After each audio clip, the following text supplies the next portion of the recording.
hi there guys. It has been a bit of a while since we did a bit of a Breath of the Wild stream. It's been a bit later than I wanted to do. We got home from work, I had to have dinner, and I was quite tired. I sat down, as soon as I sat down I was like, oh. I started just, doing my usual, evening thing. If let's just watch something on YouTube for a bit. And then I kind of went down a bit of a YouTube hole, But hey, we're here now. That's the important thing. So yeah, I haven't done Breath of the Wild in a long time. You know what? I've had so many people recently, just play Breath of the Wild. My sister started playing it again. One of my friends started playing it today, and they sent a screenshot, and I'm like, oh no, I want to play Breath of the Wild again now. So that's what we're gonna do. We've got 515 Korok Seeds. Do you like my new font as well? I thought, you know what? That is what took me a bit of time. I thought, oh, it's getting a bit late, like 10 o'clock. I thought, oh, I want to do at least a little bit of streaming tonight because I haven't done it in a while. I thought, oh, what would be really cool is if I can find like a Zelda font. And I found the Zelda font, but then I wasn't sure how to actually install it. I've never actually done the fonts before. But hey, it worked. We have a nice Zelda font now, looking really snazzy. So yeah, we're just gonna look for some more Korok. I set myself up before the stream. I realized I found the first ones. I found the new map this time as well. If anyone remembers from last time, I was having a bit of trouble with the old map because the one I had I didn't trust very well. So we're using a new map today. Hopefully this one's a little bit more accurate, so we can get all of the Korok Seeds that we need. Yeah, let me know how the audio is sounding. I know that with the Shadowcast, sometimes my audio is a little bit weird. But as long as you can hear the game, you can hear me, the levels are okay. That's what matters. It's nice chill Zelda stream. How's the sun going now? That tree is like really illuminated. Can I move back a bit? See that? Oh, that's it's quite a really illuminated tree. Anyway, guys. Yeah, have you all had a good day? End of the weekend now. At least everything is over here. End of the weekend. I know various places. I don't have any Rivali's Gale. That's why I can't jump. Rivali's Gale is now ready. My brother is in the east Singapore. Probably I don't know, early morning over there. I think. Yeah, very early morning. It's like 6 o'clock over there. So I don't think I'm going to be watching these in Singapore, but you never know. Yeah, I mean, it's the weekend. Most places in the world, it's either the start of Sunday or the start of Saturday, depending on where you are, I suppose. I do enjoy the weekend. Although I have to work a lot the weekend now, but that's good. Recently got promoted at work, which is good. I like being promoted. Although it is true what they say. Actually, the better you get at your job, the less you end up doing your job. Does that make sense? Like the job I was hired for, I don't really do that anymore. So it's kind of like I do like other things like adjacent to that, but I don't really do the main job I was hired to do anymore. So it's kind of fascinating. It is really fascinating. I'm enjoying it. It's a bit harder, but I mean, I guess that's what you'd expect, isn't it? You don't want it to be easy. Oh, I do. It's just one of those games where I can just pick it up and I immediately know what I'm doing. Like every Wednesday and Friday, me and my friend play something. We've been playing through Borderlands 3. Yesterday we hopped back on Monster Hunter Rise after a long time. There's my sister and Breath of the Wild. Love it, love to see it. Ah yes, Kaylee, well done. But yeah, yesterday we hopped on Monster Hunter Rise after quite a while, and oh my gosh, I was a bit concerned because we haven't actually finished the story. We were playing through it together because we bought it together. We're very Monster Hunter newbies. We bought it and we thought we're gonna play this together. We did like the single player content first, and we did all the other hubs.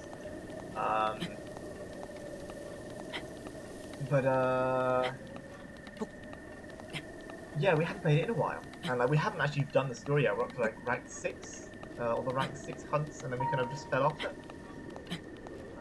We did go on to do they did a collab because obviously Capcom, made by Capcom. They did also make Okami, which is one of my favorite games. If anyone loves Zelda, I really highly recommend Okami. Okami is a fantastic game.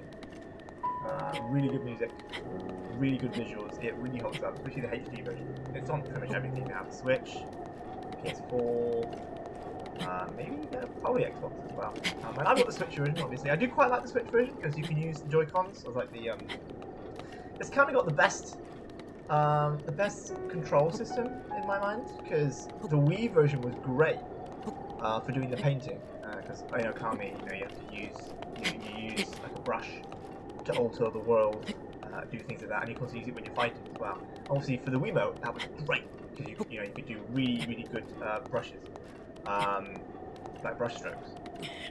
But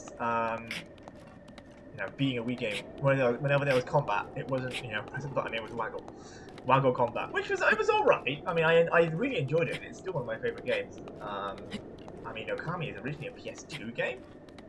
But yeah, like obviously the newer versions, obviously now PS5, PS4, I presume Xbox version, they've all got buttons. And the Switch version has buttons as well for fighting. It's not bad anymore. So I like the Switch version because it has both. You have both the motion controls for doing the drawing, but you can also have the buttons for combat. As far as I'm aware, you can't do waggle for combat anymore, which is good. I mean, the Wii had a really weird stigma of, waggle controls, and they did go a bit crazy with it. I think Twilight Princess was one of the better Zeldas with the controls, because it was waggle, but then you had there was some cool things to do that, like the shield bash. You kind of thrust the nunchuck forward and do like a shield bash. That was pretty cool. Right. So finally up here, there could be a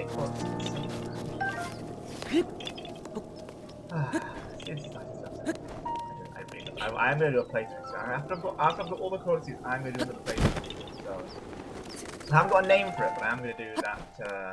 Again, I came with like a challenge myself. Every time I die, I'm going to drop all my items. We'll see, because I was discussing this with a friend, I think on stream. He might be watching now, I don't know. Probably not actually. But yeah, he was, we were kind of going through the logistics of it. No, you know what I mean. Bit of water. Okay, whether or not I was going to kind of drop all my weapons or just drop like a handful of them. I think I might try dropping all my weapons. I won't be doing a master mode run. Just kind of mix up the, like when people kind of do like a Pokemon Nuzlocke, because they've played Pokemon so many times. That kind of thing. I've played Breath of the Wild so many times, and I'm not sick of it. I want to play it again. I just want to mix it up a bit. Where is this?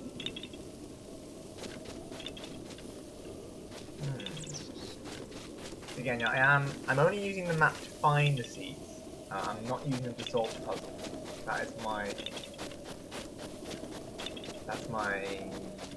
way I'm doing this. Like, I could run around and find all the seeds without using the map, but like I'm not that good. I'm sure there are people who've done that, and more power to you. I like solving little puzzles, but I just don't want to have to locate all my hundreds straight off on myself. That I feel like, that's not going to be fun for anyone. Anyone see anything that may be a Korok thing? I am finding a few more puzzles I haven't seen before now. There's not anything to shoot? Is there anything to shoot? Oh, okay, I'm gonna go.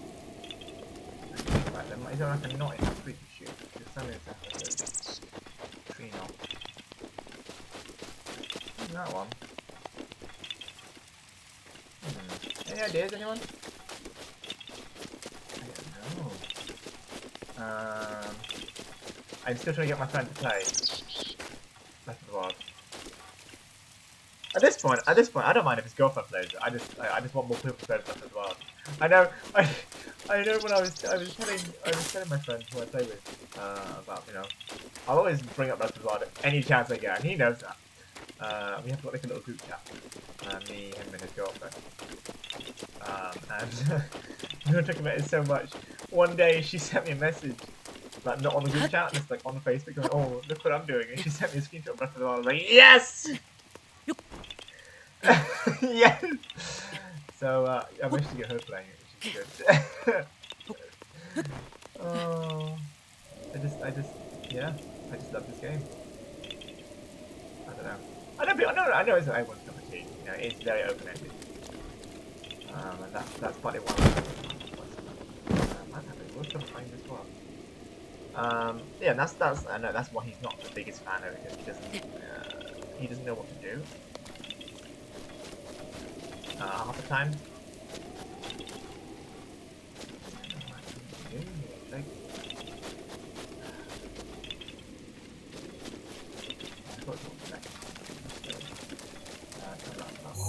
Another mark on that one. Yeah, I don't know what to do with that. Yeah, you know, I know everyone's going to do. I just really love it. I love the fact that there's. I don't know. I don't know why. I just really kind of get on with this game.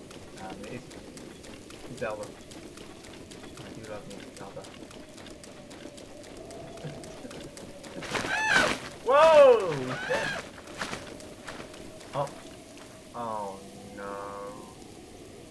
Please don't. Oh. No, 1, 2. No, this is. Oh, don't tell me I have to roll these rocks down the hill. Don't tell me I have to roll the rocks down the hill. I'm going to have to roll the rocks. Okay, I am, aren't I? Well, get ready to come back here, guys, because I don't think you're going to get in front of me. Let's go! Let's do it. What was it? Oh, yeah, how much I love Breath of the Wild. No, it's just because there's just so much to do. Like, you can finish it no matter how you want. You can do all the beasts. That's up to go. Oh, yes! Yay, it worked! Oh, I was not expecting that at all. Oh my word. There goes the rock, it's about to fall. Ready? And it's gone. Thank you.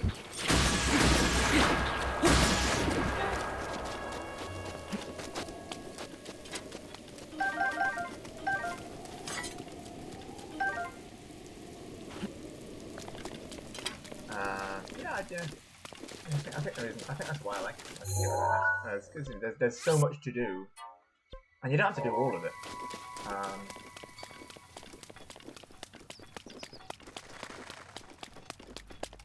Yeah, I mean, one of my friends, the one who was playing today, you know, she was like, "Oh, yeah, I'm just in the last 5 beats." I'm like, "Right, well." She was like, "Oh, yeah, I don't really want to go fight now. I want to go do this and stuff." I was like, "Well, I mean, you can go and, I mean, when she bought it, I bought her the DLC. Because I want to make them all play it. So, I mean, I think I bought like 3 of my friends the DLC, maybe? I bought 2, no, maybe. Let me know if any of you are watching, because I'm pretty sure I definitely bought 2 of you the DLC. Did I buy? Maybe I didn't buy it, the last one, because I don't know. No, I think I did buy it. 2, I definitely bought the DLC for 2 of them? I think 2 of them. Maybe the third one. I bought it for my sister. I bought the DLC for a lot of people. And again, my friend who I play with every week, I will buy the DLC for you too. You know, if you want to play more Zelda, I will buy you the DLC. I have no problems with that. Oh, it's going past it like that. Maybe take those out. No, it is a quest.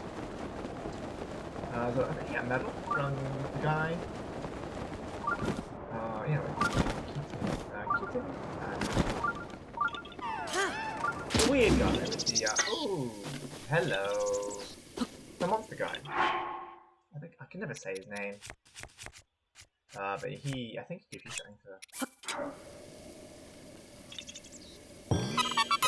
Because I got on my boob the name. I want. Again, there's some quests I'm missing as well.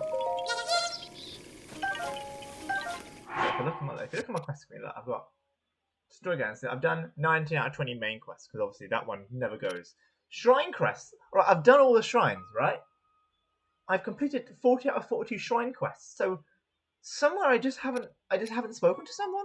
I'm guessing. Like, there's someone I haven't spoken to. And this was like, yeah, 82 out of 90 quests. It's one of those, but I'm missing like what? I'm missing what 2, 8. I'm missing 10 quests somewhere. And I've got almost like 300 hours in this game now, and I haven't had all the quests. Also, I've never actually been here yet either. I haven't even opened this chat. I just keep finding things in this game. Every time I play it, I just keep finding things.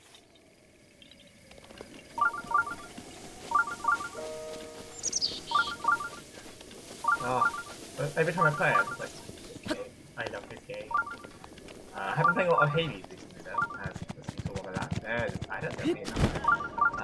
Update on Hades actually. If anyone watched my last stream while I was playing Hades, I have now escaped twice from the underworld. So that was really good. I've done 2 consecutive runs.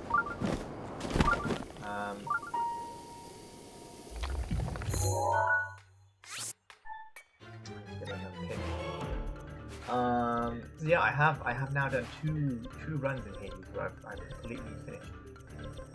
Got through, so I'm quite happy with that.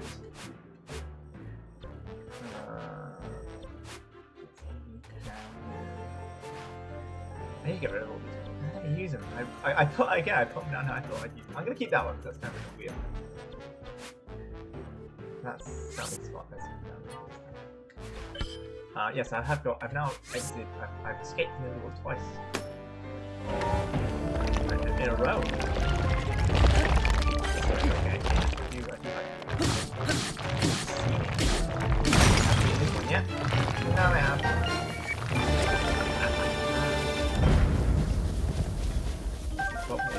Blows into rubbish. Not rubbish, but multiple might go flying off. Look at that view, man. I'm so excited for Breath of the Wild 2. As soon as that is ready to pre-order, I'm going to pre-order it. Especially now I'm working.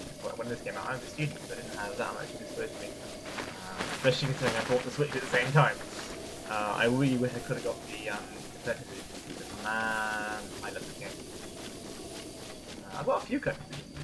Not many. I got the Smash Ultimate collector's edition, which came with the controller. And like the game controller, adapter. I'm not sure what my favourite collector's edition is. I got the limited run games collector's edition for Scott Pilgrim. I love that game.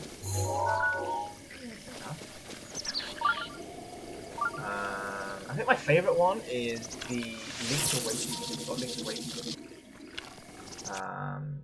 I want a more powerful version than that. I'm going to try and take some guys out. Yeah, Link's Awakening. I love Link's Awakening. Man. Yeah, I'm never sure what my actual favourite Zelda game is. Because you've got like the 2D and 3D ones.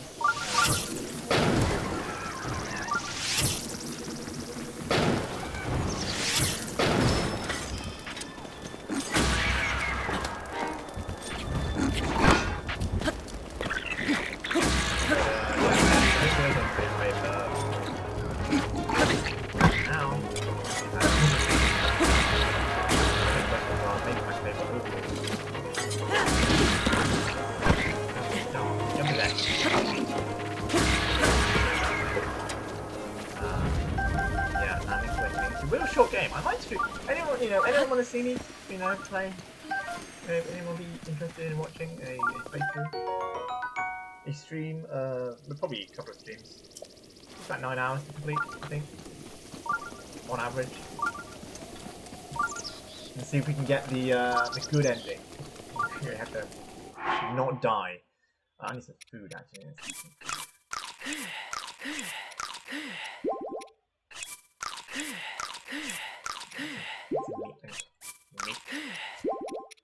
But yeah, I'd like to. I'd love to. Any excuse to play Zelda. I do want to play some more things, so I'm hoping my wonderful sister There is okay.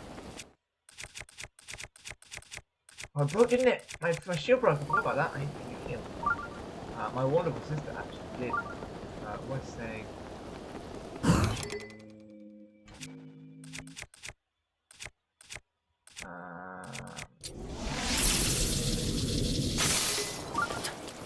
My bro. What was it?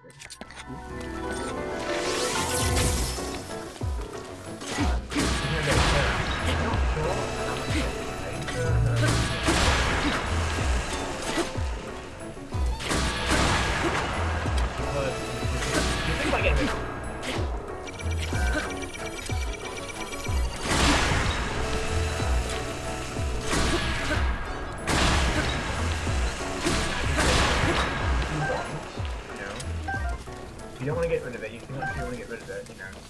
It comes down to being quickly enough. There's a bit up for shield right down the town. I'm kind of in the middle.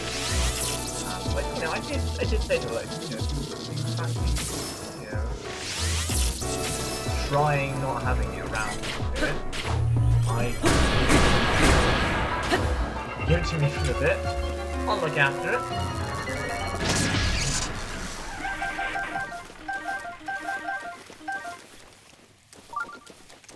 You know, I mean, yes, I do want to play some PS4 games. So I guess there is a slight ulterior motive, but also, you know, I think it's a good way of, you know, deciding. Yeah,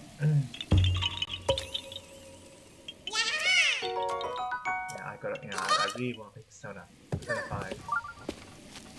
Same friend I play with, man, he is obsessed with Persona 5.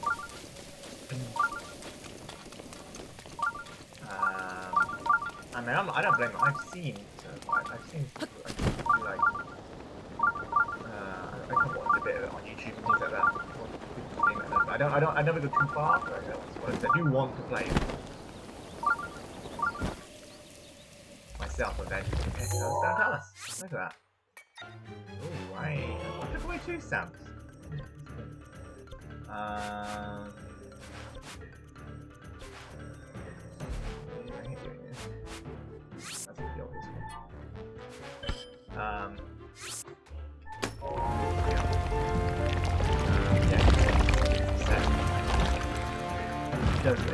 It does look like a real, stylish paper center.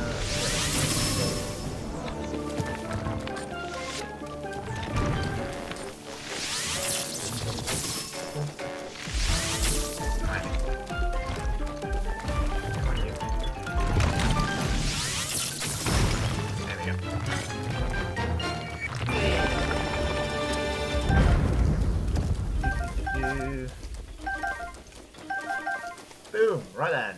Alright, ooh, is that some more? Yes.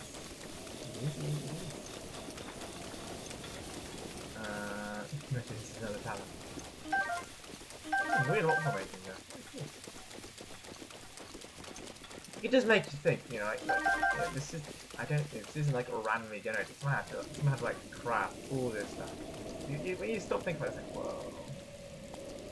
I'm not sure where I'm jumping from here.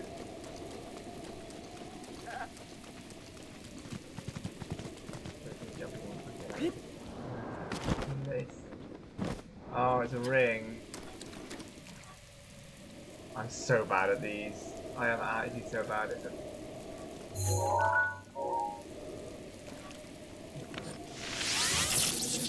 Higher. There we go. Oh man. I'm so bad at these. Oh jeez. Oh, there we go. Apparently I'm not that bad. I haven't been keeping up with my Korok count. Oh no! Oh no! We're on 520. There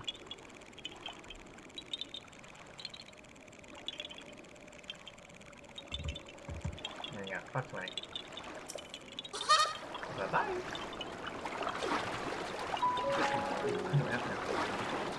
Right. Well, that's so long over here then, guys.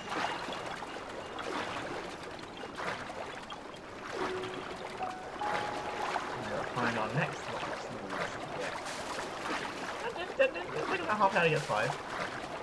Not bad. 5 minutes to get back up to where we were. Get over there, line of.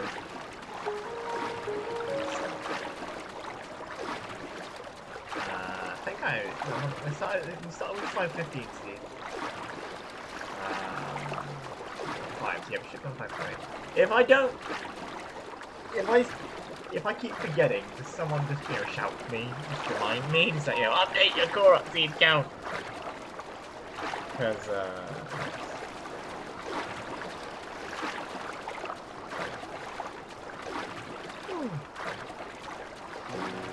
right. Let's do that. Right. There we go. You know what, I need to do this area, so I might. I'm thinking. I need to get my map up again. I'm thinking I might just teleport over to here. To do. I'll go all the way up, all the way around. Yeah, I think so. Yeah, 5:20. We did it. We can do math, guys. We can math. Right, so this little island, I think, is a nice little self-contained thingy. Because you know what I'm like with my Korok seeds, I like to just do that. Oh, it's been my little areas. So, looks like we don't have any really here. So I'm going to my map. There is one around about here-ish. There is one more down here. I do like it when you can see on the map. Like occasionally you can see you're like, oh, there's there's like what do you call it? So, oh, there's a circle of stones. There's probably gonna be one there. That kind of thing.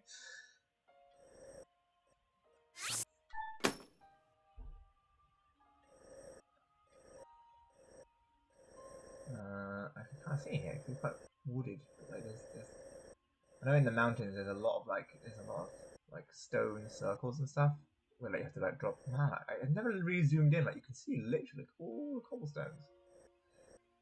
These are the instructors. And then Aegis and Horwell. Names of the instructors in the Skyward Sword. I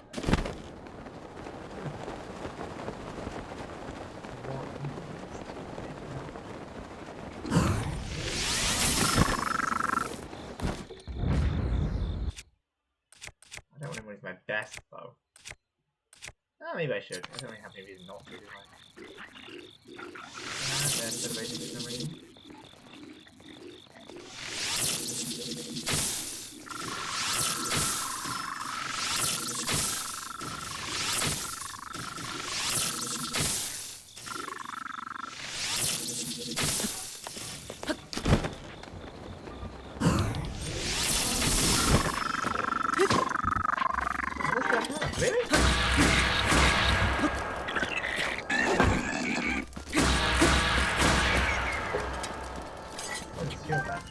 Okay, A is shield bash.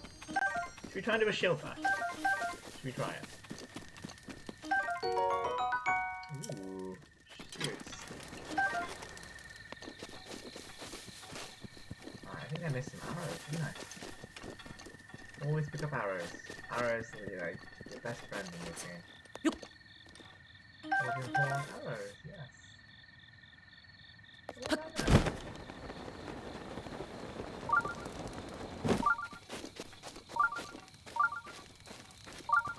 Sleeping.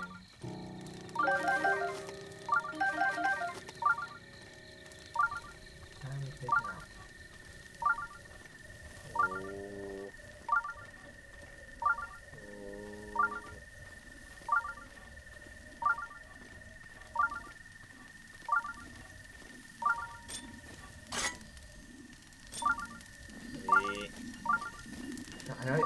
I'm always really quiet. I was like, why am I being quiet? Don't hit me! Oh no! Well, there goes the gems. Ah. Can I maybe get them? Oh, I can!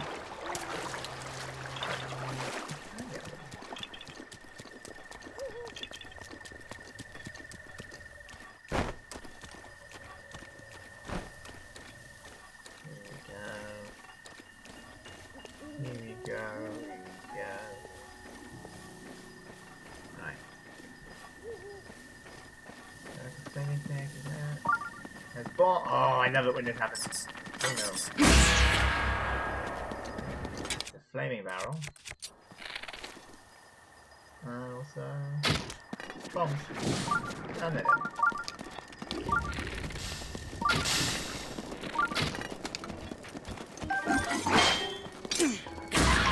there we go. Ooh. Sword. Oh, no. Can't carry any more weapons. I think I should go and get the squirrel teeth now rather than just taking out the enemies. Ah, here we go. Here we go. If you go a little higher, probably. What is that? Well, that's bugged. There's stone towers on my house. Probably is. Maybe there's one over there. Oh, it's a treasure chest. You like a good treasure chest.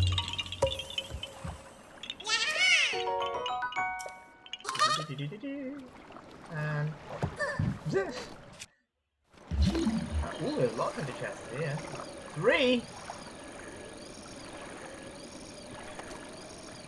4! Wow. Snail.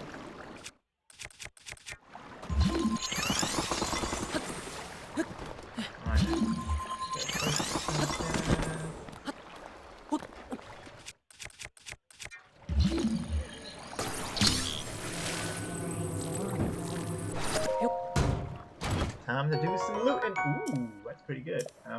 Right, what should we get rid of?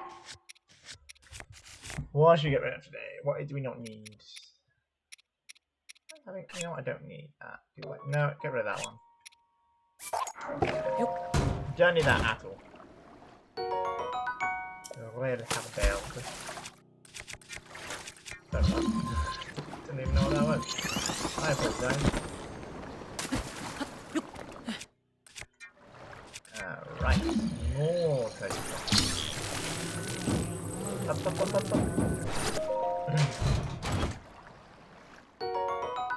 I'll take some amber. I like amber. Perfect. Go for that. Oh, that's fine.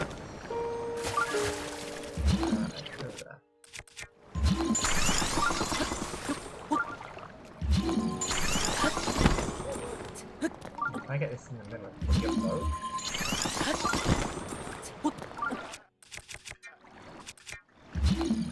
Oh yeah, I can get both. Right. Oh no. No. This way. There we go. There we go. It's more valuable ore. Love to see it.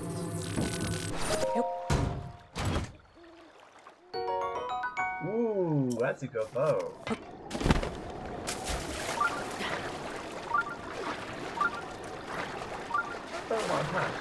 No, it's not. It's just going.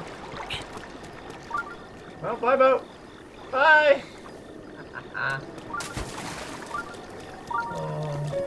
Sometimes I do wish I had a cork. To blow the fever off the cork. But I don't really have one anymore. How do we try and get them? I don't need them. I don't really need them. I just use the cryonics to make little ice. It's up there, isn't it? Right, here we go. Long climb. I do tend to mind if you don't, if you don't do the jump, you just climb a little bit farther. Not farther. Farther. Further. Further! That's the one. Man, English. Yeah, if you don't do the jump, you can tend to climb just a little bit further. But obviously it does take a little bit longer.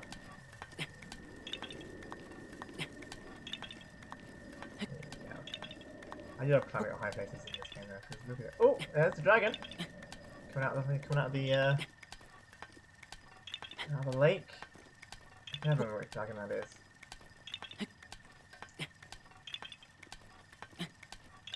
Din is the red one.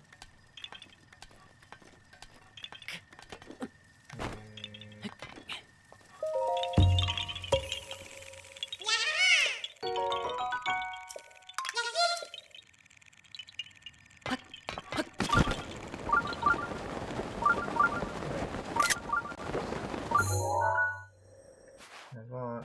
Not bad. Take a picture when you don't need to take. So there's that. Oh. Ow! Ow! Guys, you're gonna be dead soon. Calm down. It's literally almost daytime in like, what, 20 minutes? Hour 20 maybe? Woohoo! You must be buying at the shield. Right, there is a coral somewhere around here. Now, it's an old ruin, so I'm gonna say it's probably shoot. Maybe have like a little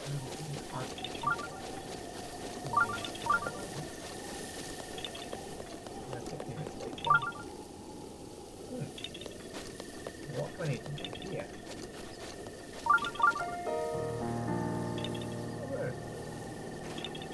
Right.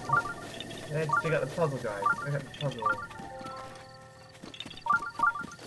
Where's the well, is it? No, nothing in the well. Send the last seed to the well to get the full seed. I don't know. Ignore me, guys. Ignore me. I don't know what I'm doing. Right. Where is the seed? Where is the seed? I need the seed. I have need for seed. Is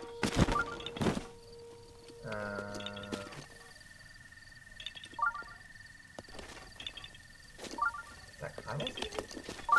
Maybe?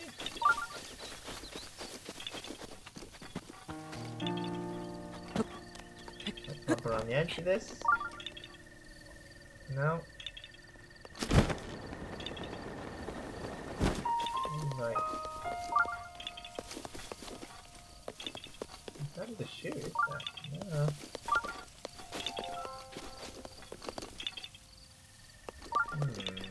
This one is quite tricky.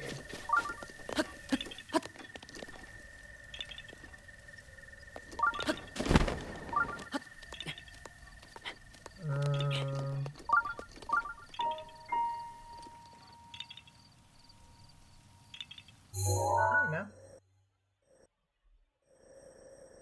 Oh. You have a bit down here, really. Oh, no, I haven't. There's that one.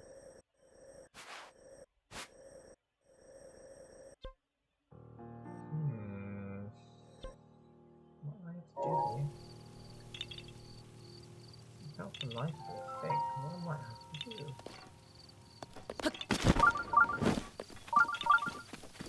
There's nothing to shoot, is there?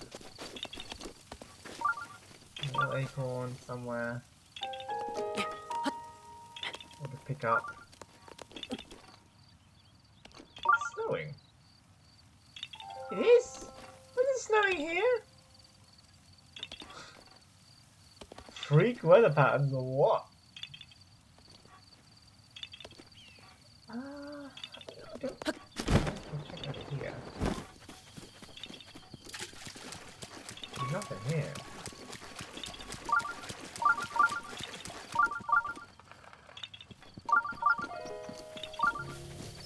I really don't know. There's a tree.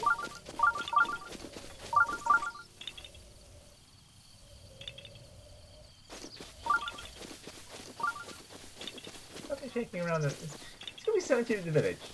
Gotta be. gotta be something to do in this village. I'm probably absolutely like making it harder than I have to. I don't know, this seems like it's meant to be there. I mean, like this, you can walk up this.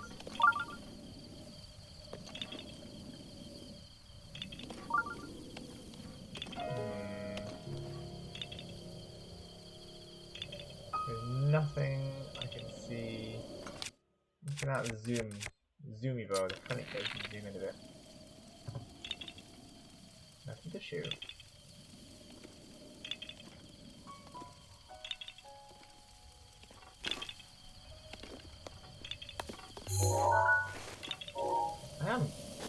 I'm stunned. The map says there's one here. And the map I've got, I trust better than the other one. Also, the mask is wiggling. I mean, there is one here.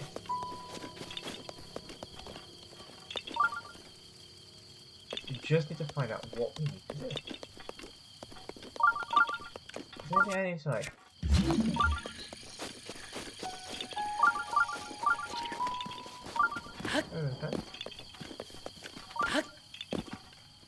Oh.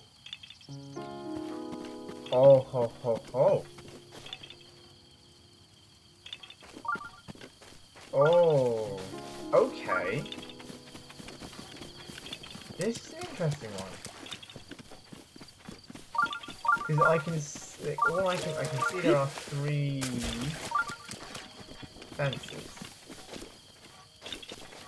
Do we need to get hawks? Do we need to get a hawk to do this? This is going to be interesting.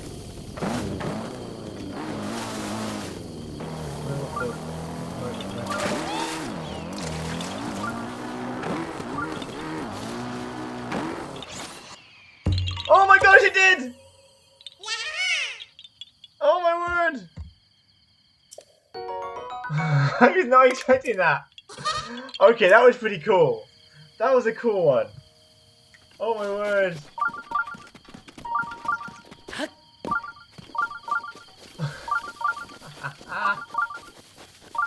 There's a palace here, isn't there? Yeah, there's a palace here.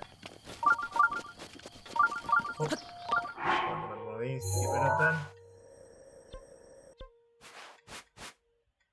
I can see that from the other side now.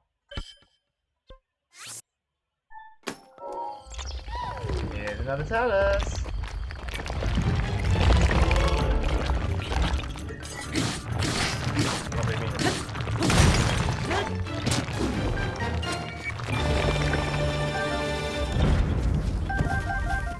All the amber, all the rubies. Oh man, when I sell this stuff, I'm gonna have so much cash.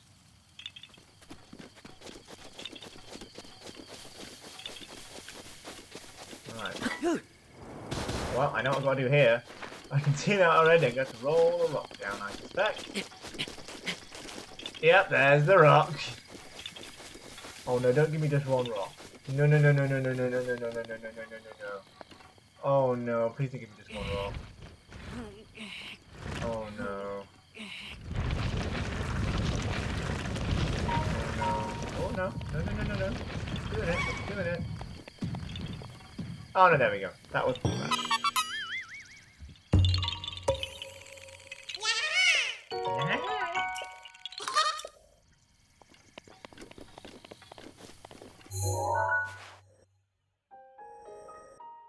One. 1, 2, 3, 4. Did I miss a seed, guys? I think I missed a seed. I think there's a group of 5. Yeah, okay. Yeah, I think I had missed a seed. Missed seed. Well, I can see that one already. Is this a stump? No, this is the archery.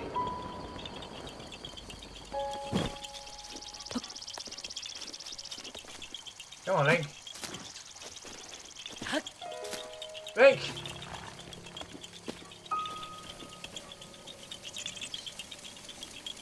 Alright, where are the... You know the thing with this one is finding the things to... Oh, there they are. Oh, okay. Actually, Zuni roll was fine, is it?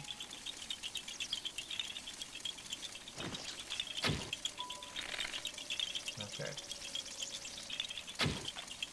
1, 2. Oh, yes! I am good with the bow. I do like the bow. I think I did most of my first playthrough with just the bow. Well then, that's that set done then. So looking on my map, there looks like there's one over here-ish. There's one, maybe 2 on the bridge. 1, 2, maybe? That's on the other side of the bridge, so I'm going to do that one. Again, I'm splitting this up, so I think my plan is that I'm going to go around the outside of Hyrule, and then I'll do the middle, and my last ones I'll be looking for in here. Though I may have done most of them in there, but we'll see. Well, I'm going to kind of go around the outside. 1, 2. There's 1. I've got that one. 1, 2. There's one on this path somewhere here. It's around about there. There's one in the middle of the lake. No, there's not. I am a liar.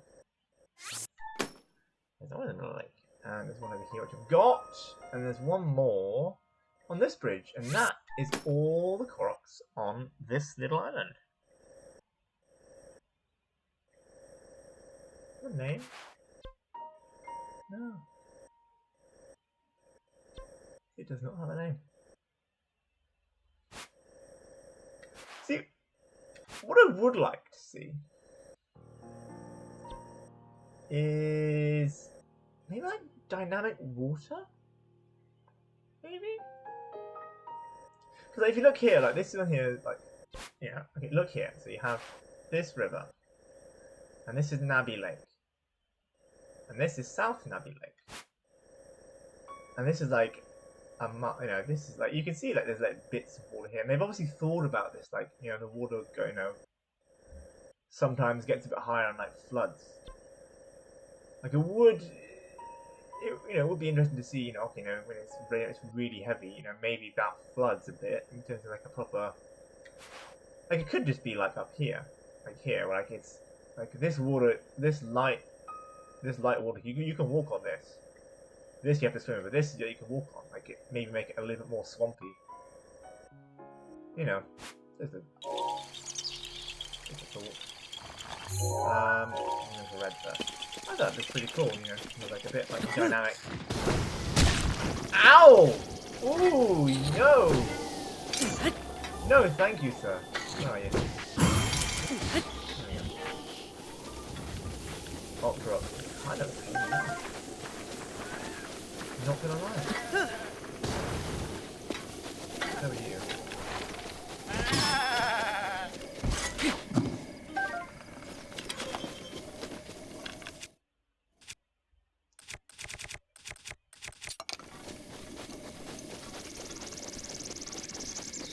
Okay. Oh, there it is. There's a stone. Oh, is this a classic? Wow, I haven't done one of these in a while. Look at that.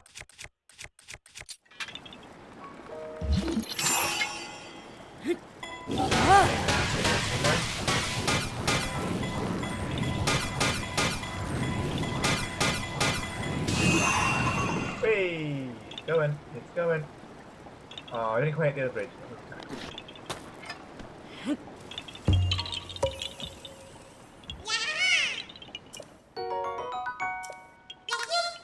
Bye-bye.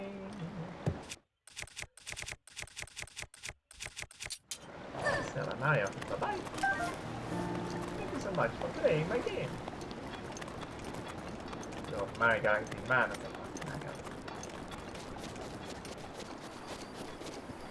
Yeah, so me and my friend were playing through currently 193, so. There. Get up. We're playing it 193. And we're having fun. Like, we're having a great time. Great fun. Especially the actual gunplay itself. Better.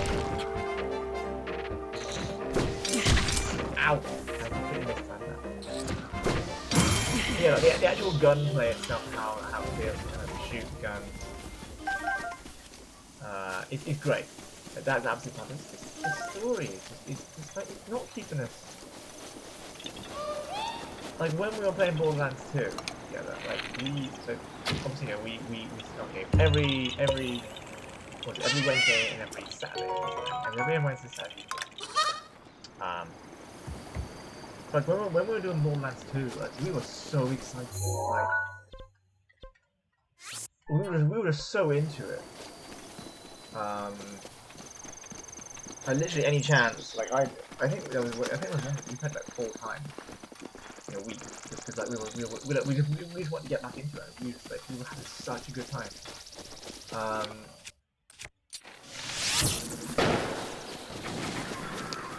But with Borderlands 3, we're not really getting that same vibe. You know what I mean? It's weird. Like again, like so it's the one that play.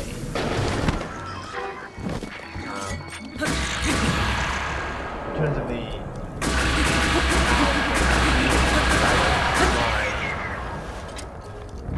I love a good game with slide. I just had a slide. Ever since I played Apex one time, with a slide in it. Man, that was fun. I got that one.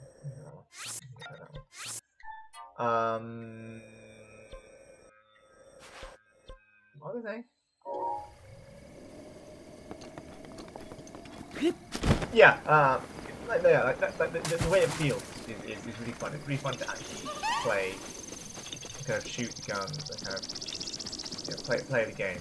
The movement, the gunplay is really fun. It's just I think it's just maybe it doesn't keep us coming back. So like, we will finish it. We want to finish it. We want to play it. We want to play through the DLC. He played as Krieg, and great fun. Like we want to do the Krieg DLC. I played as Gage. I do miss playing as Gage. Anarchy. I mean, I'm not the greatest at shooters, so my aim is terrible.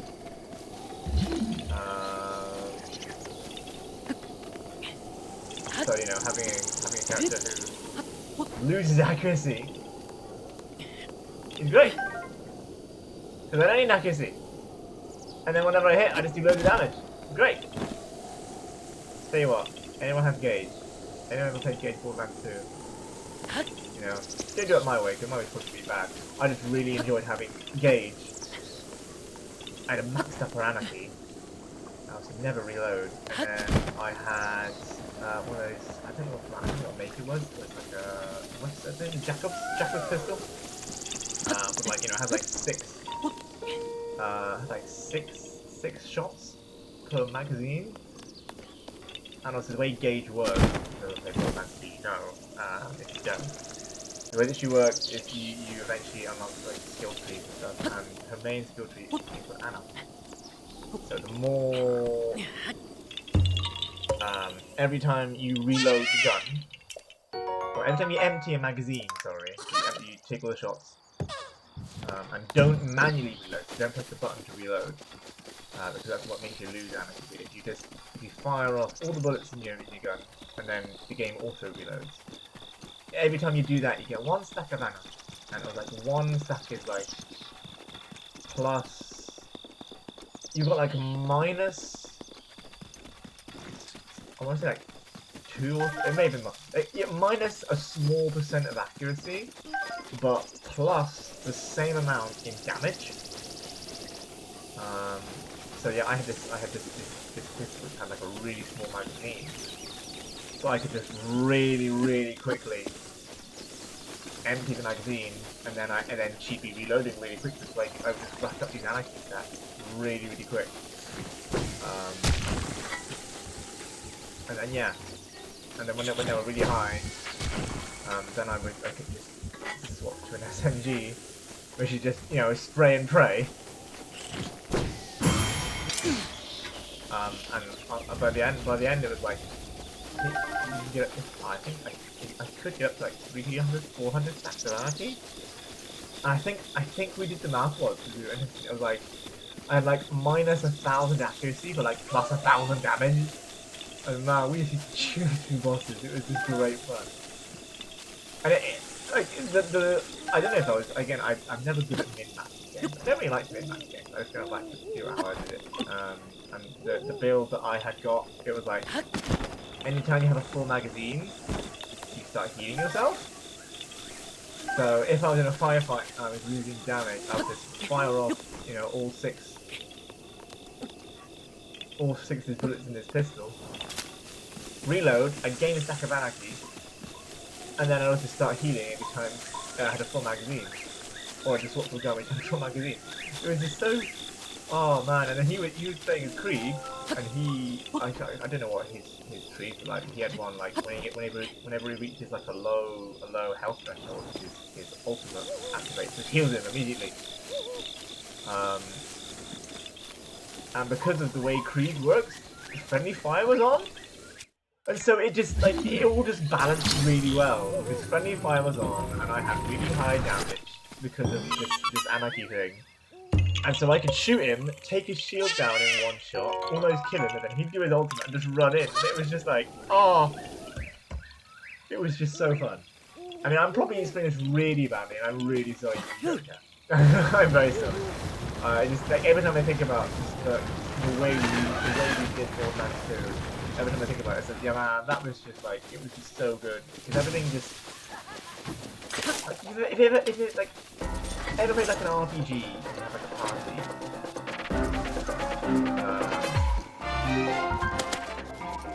and like, or like, and I know like a lot of people play it like card based. Oh no, I thought it was a vinyl. But yeah, there's a lot of like card based RPGs like that. What they're like, they're like deck builders, things like that. And that's how people, you know, even things like Pokemon, like competitive Pokemon, like their teams do, like their teams kind of work in tandem, like one will buff something else, and things like that. And it's like after playing Borderlands 2 like that, kind of like everything can like playing with each other. Then it just made it so fun. What is that? Oh, I see. From here, it looks really glowy from here. But yeah, man, that was so fun. Just everything just working together. Again, I'm terrible at like shooters, so like the fact that I could miss. And like, even though I was missing, like I was still emptying my magazine. So, you know, I was still emptying my magazine. So it was still giving me the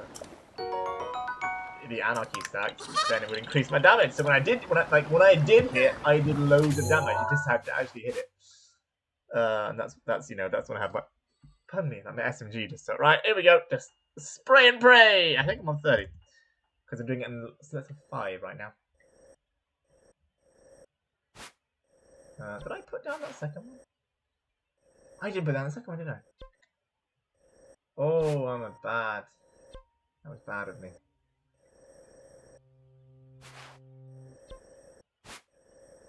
Whoopsie. Wow.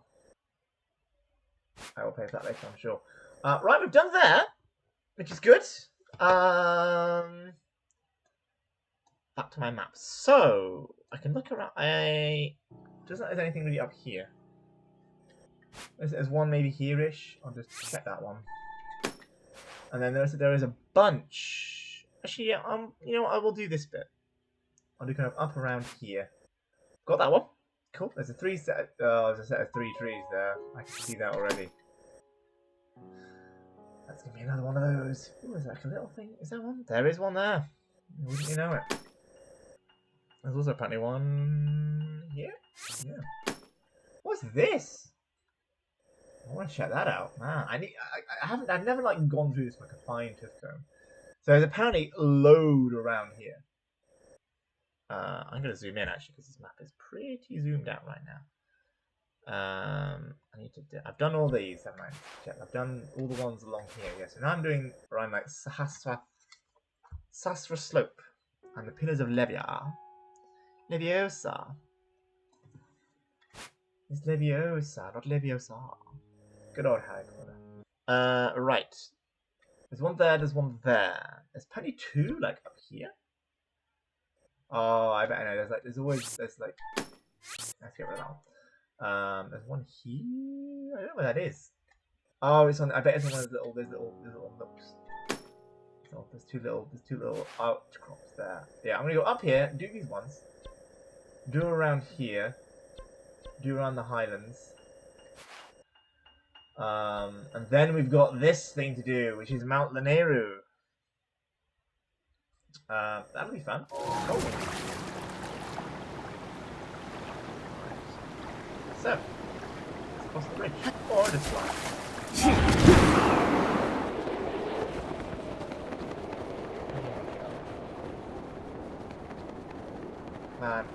Yeah, see now I'm working. I feel like I've done most of it now. I finished my I've got like 3.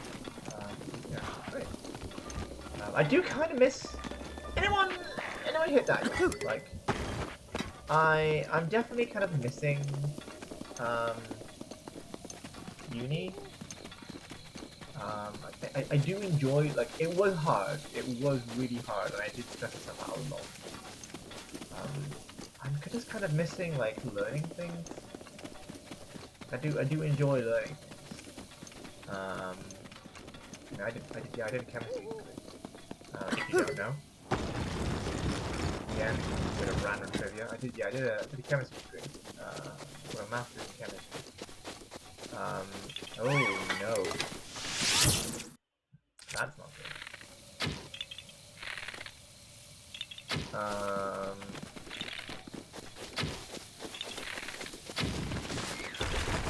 No, not you! Not you! You! There we go. No! Not you! Oh, run away, run away.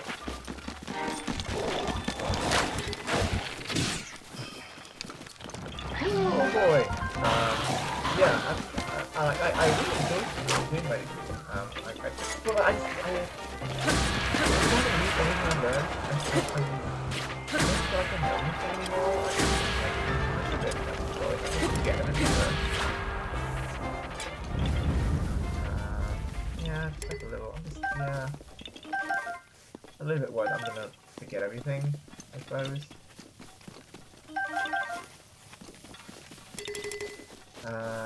Yeah. Especially considering I spent 5 years, you know, I spent 5 years doing all that stuff. So yeah, I do kind of, I do miss it because I do.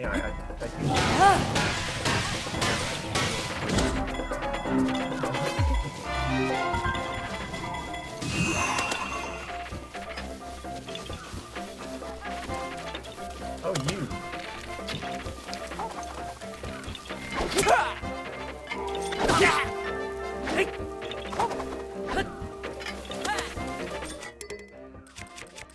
Alright, you. Nah.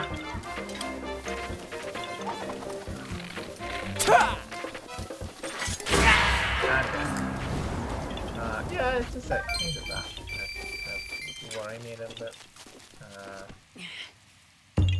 Like, yeah, it's like I said, you know, I'm lucky enough to have been promoted recently at work, which, you know, I'm now doing more hours, slightly better pay.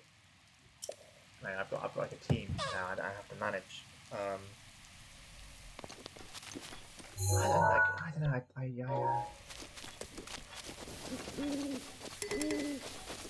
Today I had like a bit of a wobble today.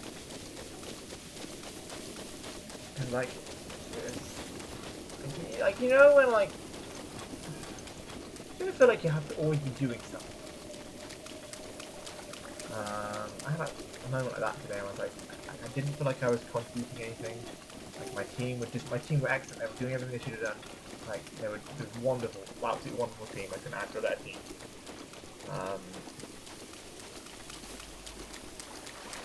You know, they were doing everything they could do, but you know, because they were doing everything that they could do, like there was nothing for me to do. Like I don't. I think it's kind of the thing. Yeah, but I mean, I think it's kind of like because I got promoted because I'm good at, you know, because I'm good at what I do. I didn't want it to kind of feel like now I'm supposed to like start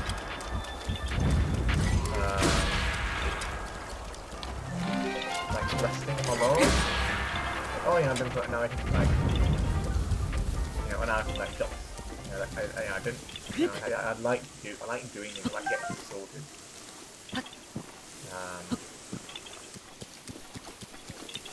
But yeah.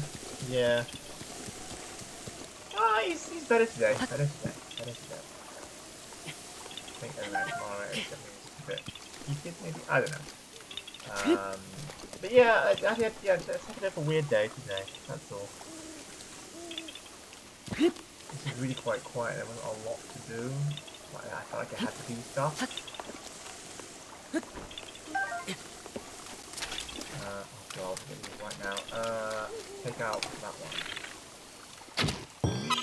There we go.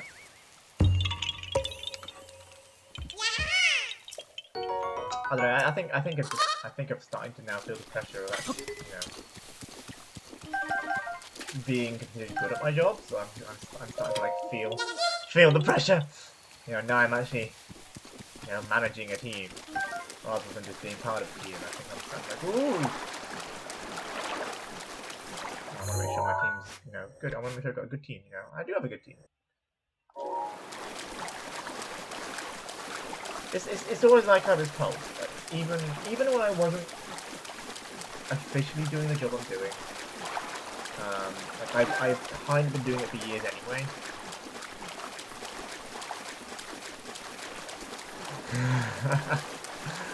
I picked up a confidence.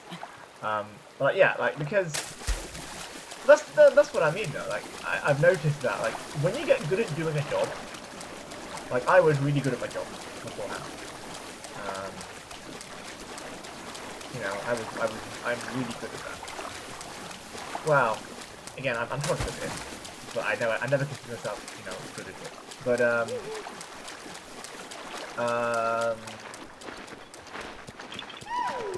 I've noticed, and I've had people tell me this, like the better you are at your job, the less you end up doing that job.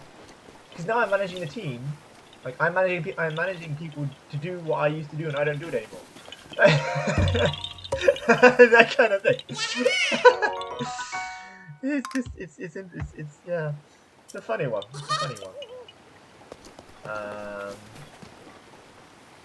But yeah, I mean, I'm sure we'll be fine. I think it's now just like the whole thing. I want to make sure, you know, because if you know if something goes wrong, it is on my head now, essentially. Although yeah, I know it won't be that big. You know, no one's gonna do something really bad. I hope they can't. I hope they can't do anything really bad. Because it will be on my head. I don't want something down here. Well, I've never been down here. Never been down here. Oh wow.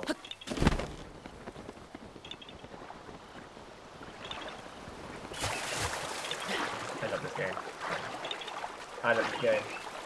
I'm still finding new stuff. I have put 300 or so hours into this. I can't see exactly the Switch not telling me. I do this about the Wii U actually. The Wii U gave you like I could see literally how many hours I spent, and the 3DS. Like they would show you, you know, exactly you spent this long. It was like you could break it down by day and month. You know, oh, here's how long. I was considering because my Wii U was plugged in. Still actually, I was playing Zelda. I was playing Wind Waker. I was considering maybe the other day I really wanted to play Star Fox. Star Fox Zero. I know there's, you know, the control scheme is a bit weird. I'm gonna go. I'm gonna get up. Oh yeah? I saw someone do that. I saw like an AGDQ one. It was like 6 hours long. I was like, no way. Well, not no way, but I was like, I want to see how someone does, you know, Wind Waker in 6 hours. I'm also always impressed whenever anyone does a speed run of a game in like 6 hours. Because like, man, the amount of like concentration and like routing that has to go into that, cause like I couldn't remember. Yes, that's what I saw. Yeah, 100% 6 hour run. And like, just like the dedication they put into it, cause like they've got to remember a route. But it, like, it's not like people can do like Super Metroid. Yeah, like people can do like Super Metroid runs and stuff. And like you can speedrun that. You can speedrun that in about what, half an hour. Like if you know what you're doing, you can really speedrun that game. That game's been speedrun to hell. Like when people do things like Wind Waker, Wind Waker was not designed to be speedrun. I mean, most Zeldas are, but especially doing like 100% run. And I'm just like, wow, that's like the dedication to like remember. And then it's just. Oh, was it the same guy? Yeah, oh, 24 hours. Yeah, see, that's what, like, how can you do 24 hours? That's like, that is actually insane to me. That is actually insane. But like when the yes, Linkers, yes, I remember that. Yes, it was Linkers. But like I love watching speedruns to just like number one, I enjoy watching people play games. And like I'm not always in the mood to like watch like a multi-part playthrough of a game. Like I know if I do a speedrun, I'm not gonna get like all the story or whatever. But sometimes I just want to watch someone play through. Especially if a game I've already seen, like I will always watch like a Sonic 3 or a Sonic Adventure 2 speedrun. Just because I know those games. Rivali's game. So you know I don't need Is now ready. to have the story, and it's just fun to watch someone like break the game. But like, I also love watching it when they then start going into it, because like, he was explaining, oh. Because obviously, when you speedrun, you learn, like, when you break it, you learn how mechanics work, like in Wind Waker, there's, like, the speed spinning. But then it's also, like he was, oh yeah, I'm doing 100%, but, that means it's only certain things that, okay, like, for a 100% run, the game doesn't count 100%, it doesn't count any of the, like you have to get the treasure chance, for example, in like Wind Waker, but you don't have to get the treasures. That doesn't count towards 100%. Like in the game itself, it's just okay. Yeah, it's just I love watching a good like I've never finished. I've never replayed Metroid before. I missed it, guys. I asked you to tell me when I've missed one. 35 now. Yeah, like I've never played Metroid, really.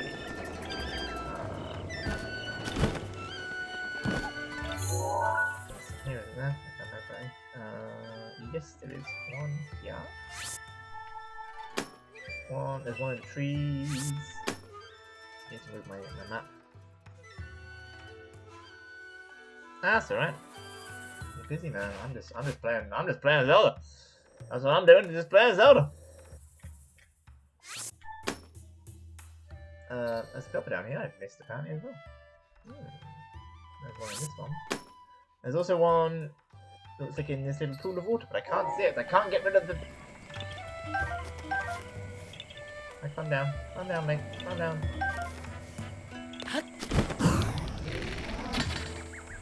There it is!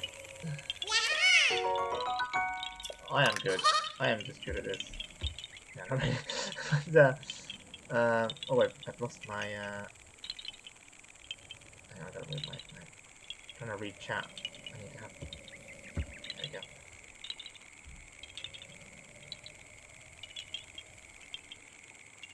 Yes, I saw someone do that with, I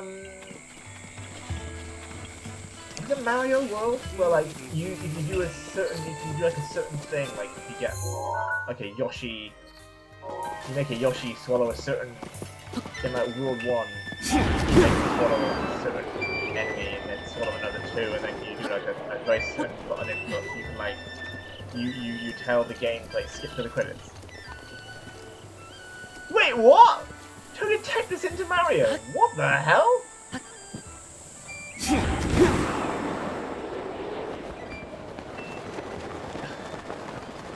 That's insane.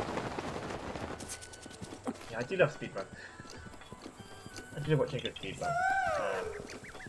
Probably, I do have to be in a certain mood to watch a speedrun. Unless it's a game like I will always like I will always click on if it's a game I know. I'll always click on it, or at least I'm interested. I'll like oh, or like make a note of it for later. But yeah, like I won't. Like I once I think you were there. I think we were chatting about it. Actually, remember when that guy did? I can't remember. He did like the Fallout anthology of the speedrun. Like that is not something I would normally watch. I would not normally watch Fallout anthologies. Like yeah, usually I have to be like in the mood for a speedrun.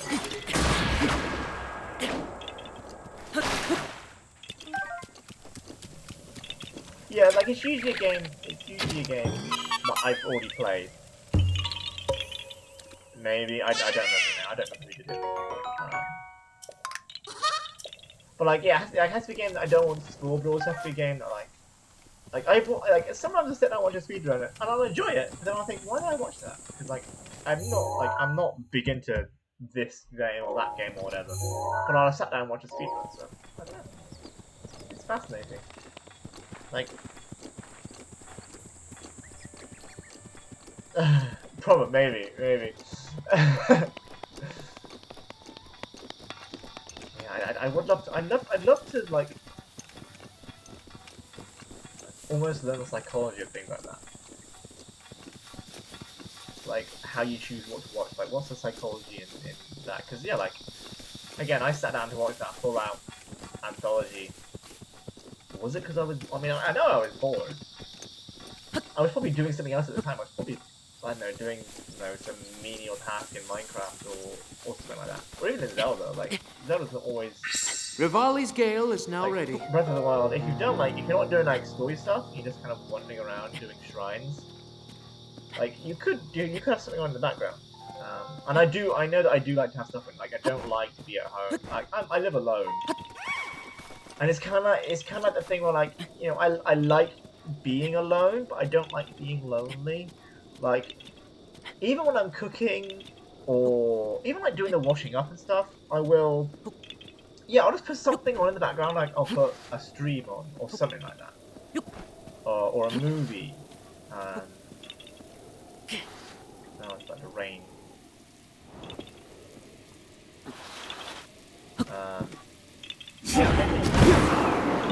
I've got lots of people. I mean, does anyone... I do like... Well, I've been having trouble with my new Alexa now. Because my sister bought me an Alexa.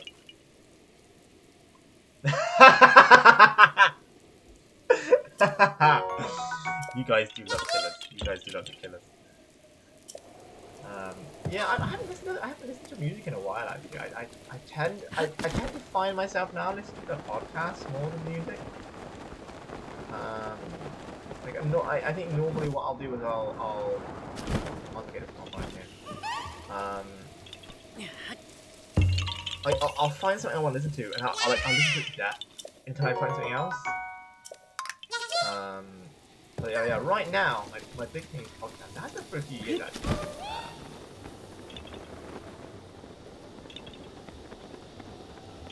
Ooh, yeah, like, I mean, I've started listening to this one by Brian Cox, called The Infinite Monkey Cage, and that one's always really interesting to listen to because it is kind of all,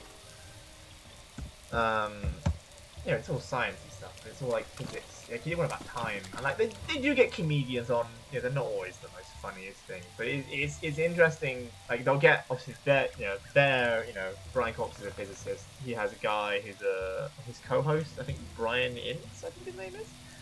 I don't know, he's like a mathematician or something. And then they'll get like other people in. Like they won't like sometimes they'll get other experts. Sometimes they'll just get like a random like a celebrity. Like they don't have to know about it. And like it's and they'll like discuss this they'll choose like a scientific thing to talk about, and it's always like just to hear how everyone's different perceptions of things. Like they did one about I think about fire. And like they had like I don't know what they were. I had like an expert. I think I was like an expert on fire, and it was like it was really interesting. I mean, I recommend listening to it because I won't do it justice. But they were essentially going on like everything burns at some everything melts at some point, and like essentially when I'm probably gonna butcher this, but it was like when people burn in like a house fire.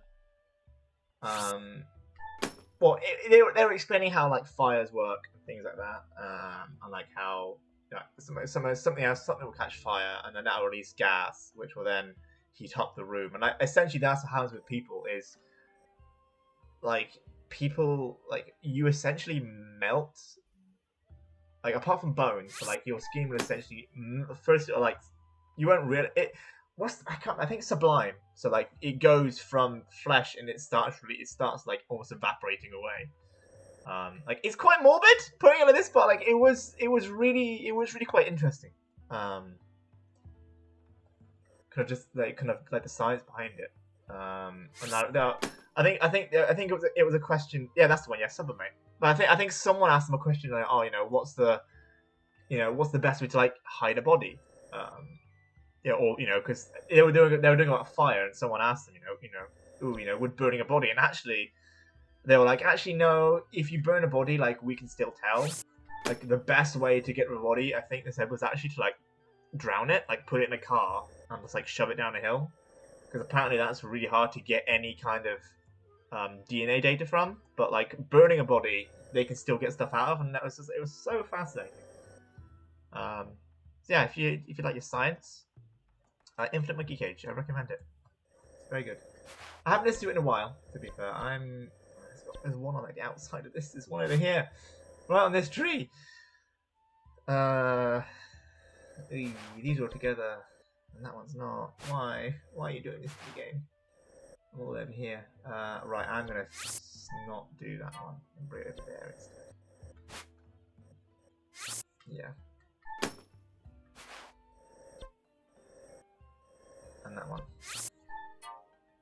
I've done. I want to check. I want to check I haven't missed anything out, because now I'm kind of going down. Yes, I've heard of Star Talk. I keep meaning to kind of listen to it. I just haven't done it.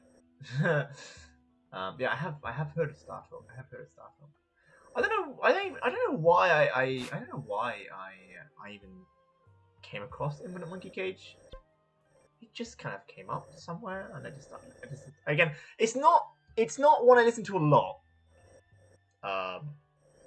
Like if I'm bored, sometimes I'll just put it on, but it's not like a regular.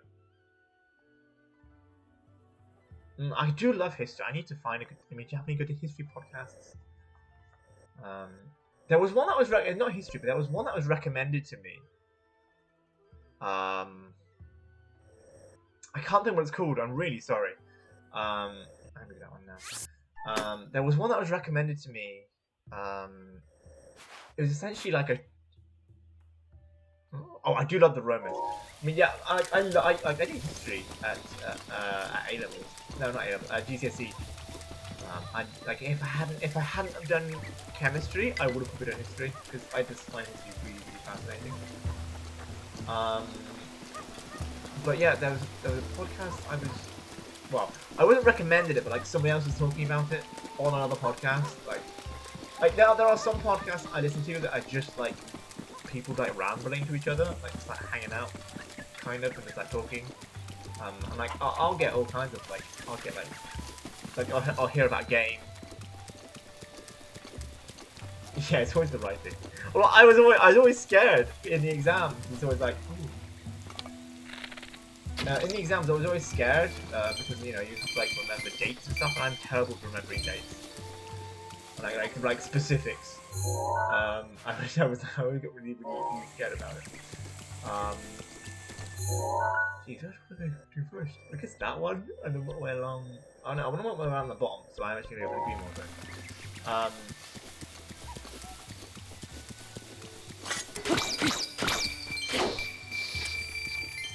Yeah, like I was listening. I think it was in a podcast I was listening to. And yeah, they was kind of like hanging out and just kind of chat.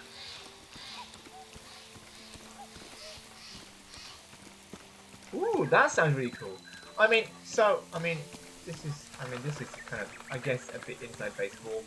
I'm probably never gonna do it, because I have so many plans, and I never ever end up actually doing it. But like, I love myths and legends and things like that. History. My favorite thing in history was always like the ancient stuff, like the Greeks, the Romans, Egypt. That kind of thing was always my thing. Not really like modern history. Like when I took history, like because in primary school when you do history, it's always like the fun things. It's like the Romans, the Egyptians, like cavemen, that kind of thing. And then when you get to high school and do history, it's like like I remember for my history exam, it was it can be on one of 3 topics. It was the home front, which was like the suffragettes and stuff, which it was fascinating. Those things were interesting, but just not my I prefer like the ancient stuff, not like modern. It was like the choices we had for our exam was like the home front, so that involved like suffragettes and kind of like the war at home. So essentially World War II. It was also, we could have done the Cold War. And the last couple I can't remember because we didn't end up doing it in the exam. But yeah, like that stuff is fascinating. I love learning about anything in history, but like if I had to choose a period, it is like the ancient history. Things like that. I like they're always really fascinating. But yeah, like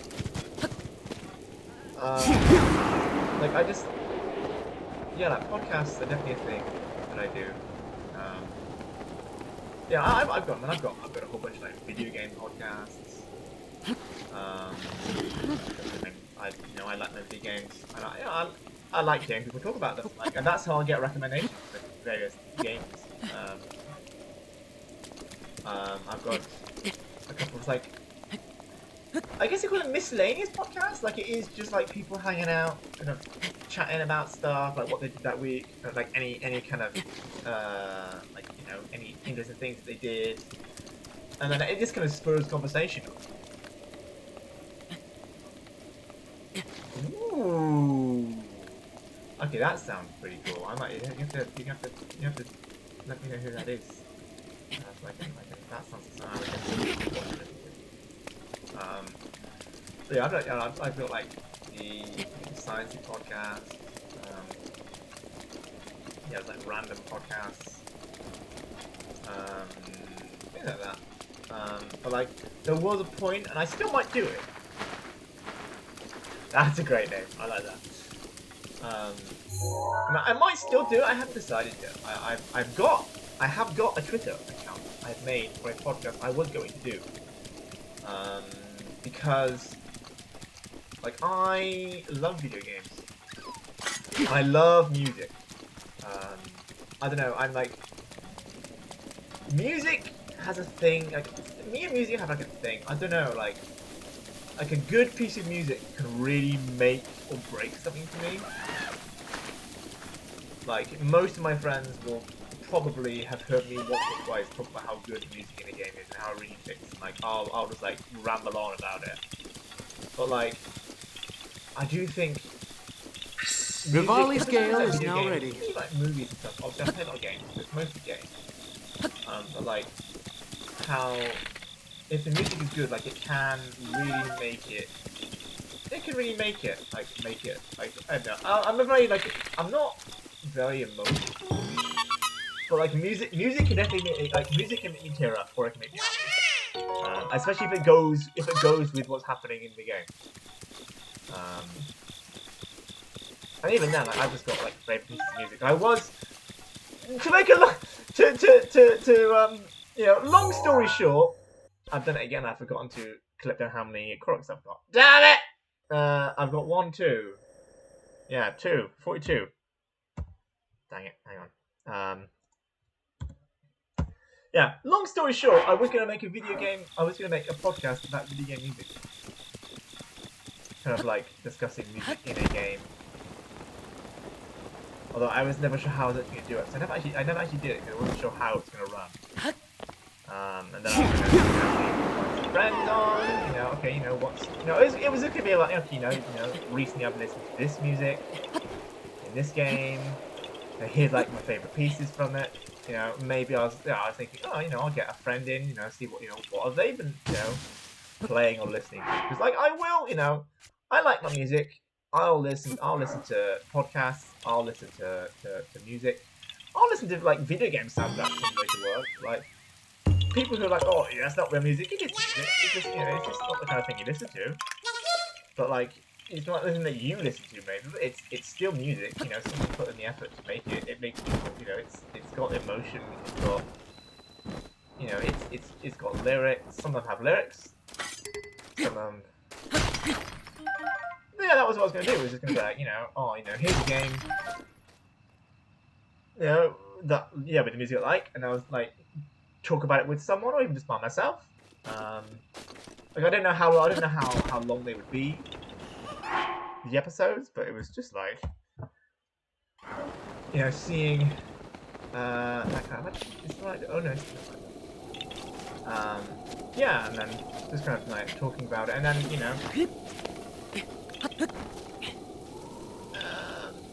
yeah, and then the aim, not the aim, but like it would have been like, how's and then that.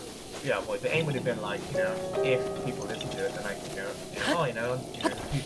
on Twitter, this person's listening to this, this person's listening to this. If I had somebody on, then I'd let them choose it, and then I can listen to music from that. It would probably games I've already played. Like the first week, I was like my first episode, I had considered, doing something. Problem is like, and you always go like.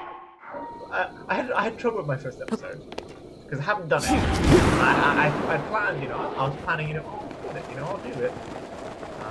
And then there was like a whole bunch of games that, do I do a game that I like? I mean, do I do a game that I like because I like it, or because it's the first episode? Do you do a, just like logistically? I'm like, yes, it would be a passion. It would be a passion project. I'm not gonna lie. I'm not expecting everyone to listen to it. But like, if you wanna, even get a chance of having other people listen to it, it's like, well, would I do? I love the music in, let's say, Sonic Adventure 2 or Link's Awakening. That's got really fun music. I really love it. But, if someone's looking, oh, it's a podcast about, Sonic music. Oh.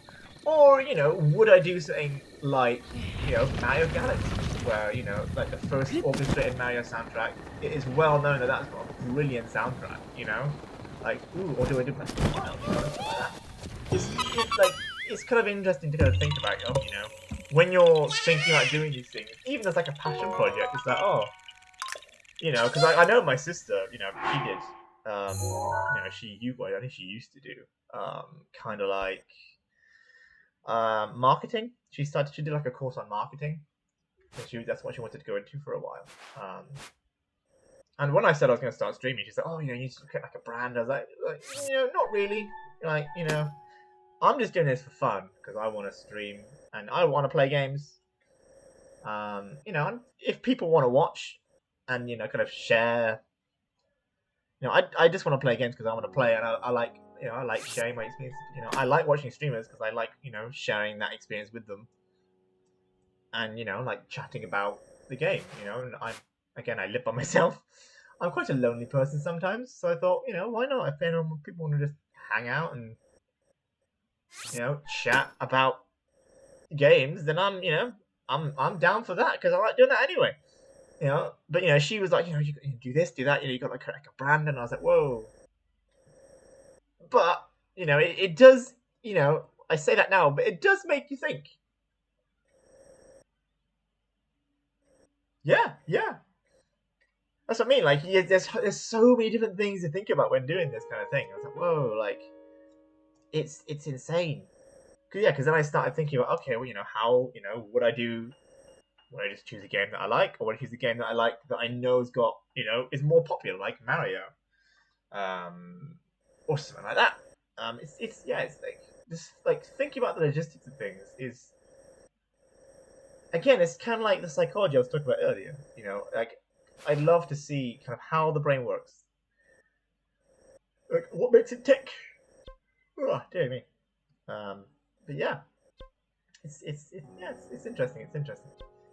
Oh jeez, I'm going into the mountains now. There's one here. Yeah, I apologize. I just tend to do this. I just tend to ramble and just kind of go off on a tangent. So don't mind me, guys. Don't mind me. I am just kind of rambling along. Where's this one? I didn't know it was meant to be. Here-ish? I don't know. We should totally do a podcast. That's what I mean. Like this. Like I was thinking about that. I was, oh, you know, if I wanted this music podcast, I'm sure I got people to do it with. But then, like, you know, how many people am I gonna be able to get? You know, I could play a few. I've got other friends who maybe do it. But then I'm like, I don't know that for people who play a lot of games. And I'm like big into music for games. I mean, I could probably, you know what? I could probably get Danny to come and do Undertale. Probably, I could get Danny to come and do Undertale.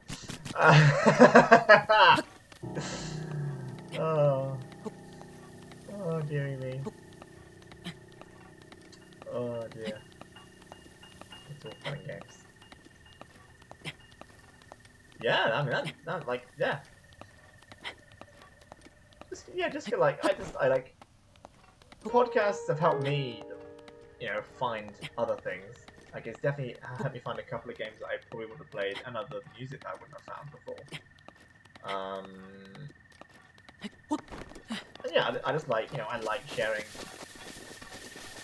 You know, one of the things that I want to do, you know, as my career, you know, when I was looking at, you know, what to do after uni, you know, I wanted to go into like, well, okay, this is probably we're gonna go into embarrassing territory now. All right, so no clipping. All right, no clipping.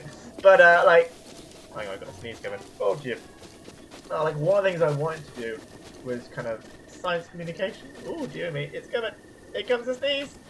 Oh, I can feel it. This is really frustrating. It's like on the tip of my nose. It's right there, and it's really bugging me.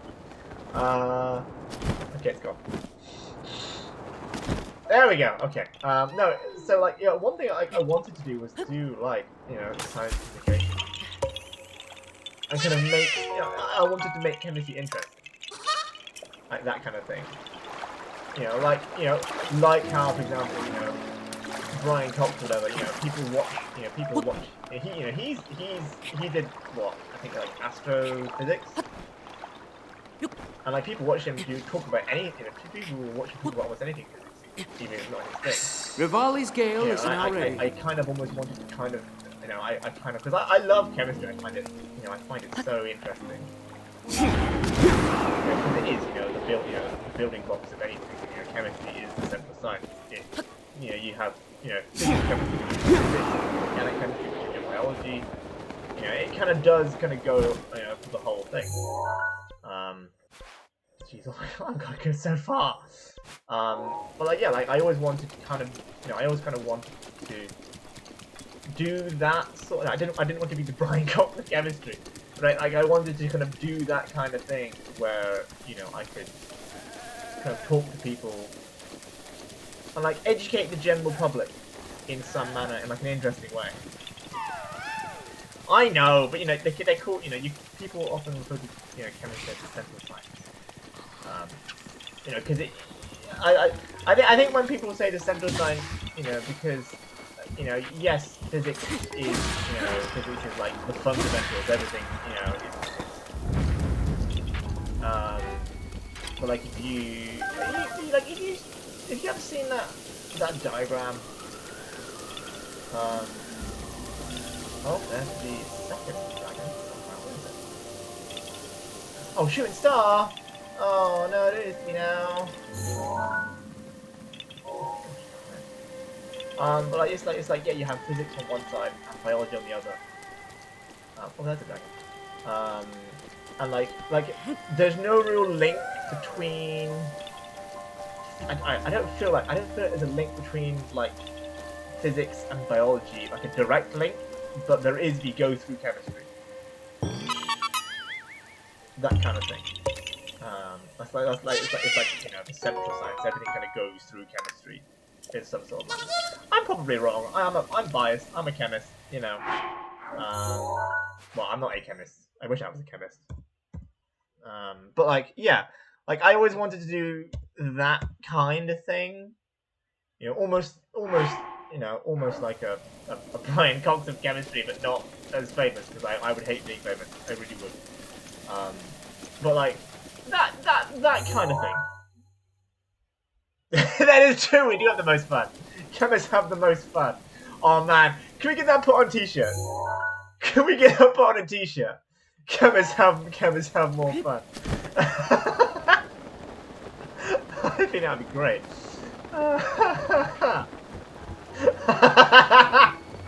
Oh, I may make that now. Oh, I may make that. That's great. But yeah, that was always like a career. Not a goal, but that was always like, you know, something I would like to have done would have been something like that. You know, like do chemistry, just like a. Don't I say doing science? But yeah, more like a science communication kind of thing. But yeah, not like, because I mean, I looked at a PhD in chemical education, that's obviously more kids. But yeah, I was more interested in just kind of like, you know, communicating to the general public, you know, about science, about chemistry. Because like, if you look at the news, like, any science stories usually, like, you know, medicinal, you know, there's like a breakthrough in this kind of medicinal sort of biology, or like, you know, physics, you know, or, you know, I think we found the Higgs boson, or all that kind of thing. Like, people don't really, you know, you don't really get big, the only chemistry kind of things you get in the news are like, oh, you know, the bad, you know, oh, there's, you know, poison, and, you know, some countries release the poisoning. And yes, you know, you need to, you know, that's, you know, newsworthy, you know, but like, you don't really get any of the positives.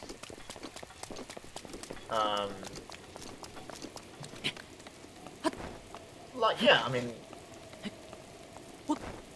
like, I know that, you know, people are developing, you know, like you know, better electric car batteries and things like that, and that's chemistry. And I guess, I was about to use a really bad example there, but like, for my PhD, I did, not my PhD, my master's, sorry, I was looking at PhD in polymers, and like, you know, that's really fascinating. You know, like, polymers is probably one of the things that I find the most interesting. And like, you know, if we developed a polymer that is, you know, biodegradable and really, you know, usable for lots of different things, then yeah, it would be a big thing in the science community. But like the general public, you know, they wouldn't. You know, you wouldn't get people reporting on that kind of thing. Even though, you know, it would be, you know, groundbreaking. Rivali's Gale is now ready. It would help a lot with a lot of the plastic, you know, a lot of the plastic waste we deal with. You know, and it would, you know, it kind of frustrates me about how chemistry is kind of like not really reported on it. I mean, I was about to use a bad example of, you know, when I did my master's, I did a project with, you know, COVID. You know, I did data analysis for a COVID test, and it was really, really quick. But like I did the data analysis, and I think about 3 months later, on like the university alumni page, they had like an update. I was like, it's been approved, and I was like, oh yeah, that's really cool, because I know the guy who did it, and I sent him a text message, oh congrats. But like, I didn't. Yeah, and it's like, this new COVID test. Again, it's a really bad example because this is what I was just talking about. It's medicine, it's medicinal. But like, I didn't see that reported anywhere else. It was reported on like, the university webpage. But yeah, just cause I used to watch Brian Cox documentaries all the time, and they would be about, physics. I mean, physics used to be a thing I used to love. I was never smart enough to do it, but I used to love physics. But yeah, like, and there was always really interesting, and they always link it to like, real life and like they use that kind of thing and like space and stuff. But like, yeah, like that kind of thing, I'd love to have done something like that, but for chemistry. Like talk, history, like, I don't know, like, teaching people about polymers, because they're so, they're so flexible. They're made of tiny little molecules that you can pretty much, you can pretty much make them do whatever you want. Like, if you know what you want, and you know the monomer, the little monomer unit, like, you can design a polymer that can almost do whatever you want. Just based on, having one monomer, maybe two monomers, two different ones, and, controlling how those monomers interact. Do you make them interact in a manner that you can, like, control? That's one thing. Or do you make, you just kind of go around them, and you may get different properties of the material out afterwards, and that I'm just rambling about chemistry now. But yeah, that was something I always wanted to do, was, be able to communicate science and make it exciting, because I find it exciting. That's why I was looking at doing a chemical education PhD at one point. The next one I'm looking at is polymers, potentially. I can't see a thingy here. The map has got a thingy, so I'm thinking this may be one that starts somewhere else. The map I'm using is a bit better. Okay, my last map I had just showed the end point. The one where you have to, like, you step on a button or like a stump, and you have to go somewhere else. I think this one, and the old map I used just showed where the end was and didn't show where the start was. So it's really confusing, but this new map I've got is a lot better. Yeah. So I have a little ramble there. I couldn't get my words out. Essentially, yeah, one of my aspirations was to be able to, make chemistry exciting for people. Do like a documentary or something fun like that, or a book, or something like that. What's that really famous book? Was it Astrophysics for People in a Hurry? I would have loved to have been able to make something like that, but for chemistry. I read. I can't remember what that was. Like, I read a really fascinating book when I was in A-level about chemistry. And it was kind of, like chemistry and physics, kind of mixed into one. And it wasn't like a story. It was literally like a concept. So here's a concept that you find in physics and chemistry. Like, I have absolute zero. I have a page, maybe a page and a half about absolute zero, and it tried to describe it in like layman's terms for you, so you could understand. And I was interested in science back then anyway. But even as a scientist, I don't always be I don't always want to be reading big data science jargon. It can get pretty tiring. And also, it helps you kind of think about things in a different way. How would you describe this to someone? what Kelvin is. You know, I'm trying to think of that book because I really did love it. I bought it from my local library years. I mean, this was when I was, jeez, this is when I was doing my A levels. So I would have been about 16 or so. Man, that would have been about 12 years ago. Yeah, jeez. I can't remember the name of the book. I used to know the name of the book. I always wanted to get a copy. I can't remember it now. Well, I think the core scene's in that ice block I can see. Oh dear. But yeah, that's one thing I want to do. I mean, the other thing I want to do, I just want to go into research. Like, I loved doing uni. It was great fun. But I did definitely more enjoy the research side of it. Like I loved being in the lab.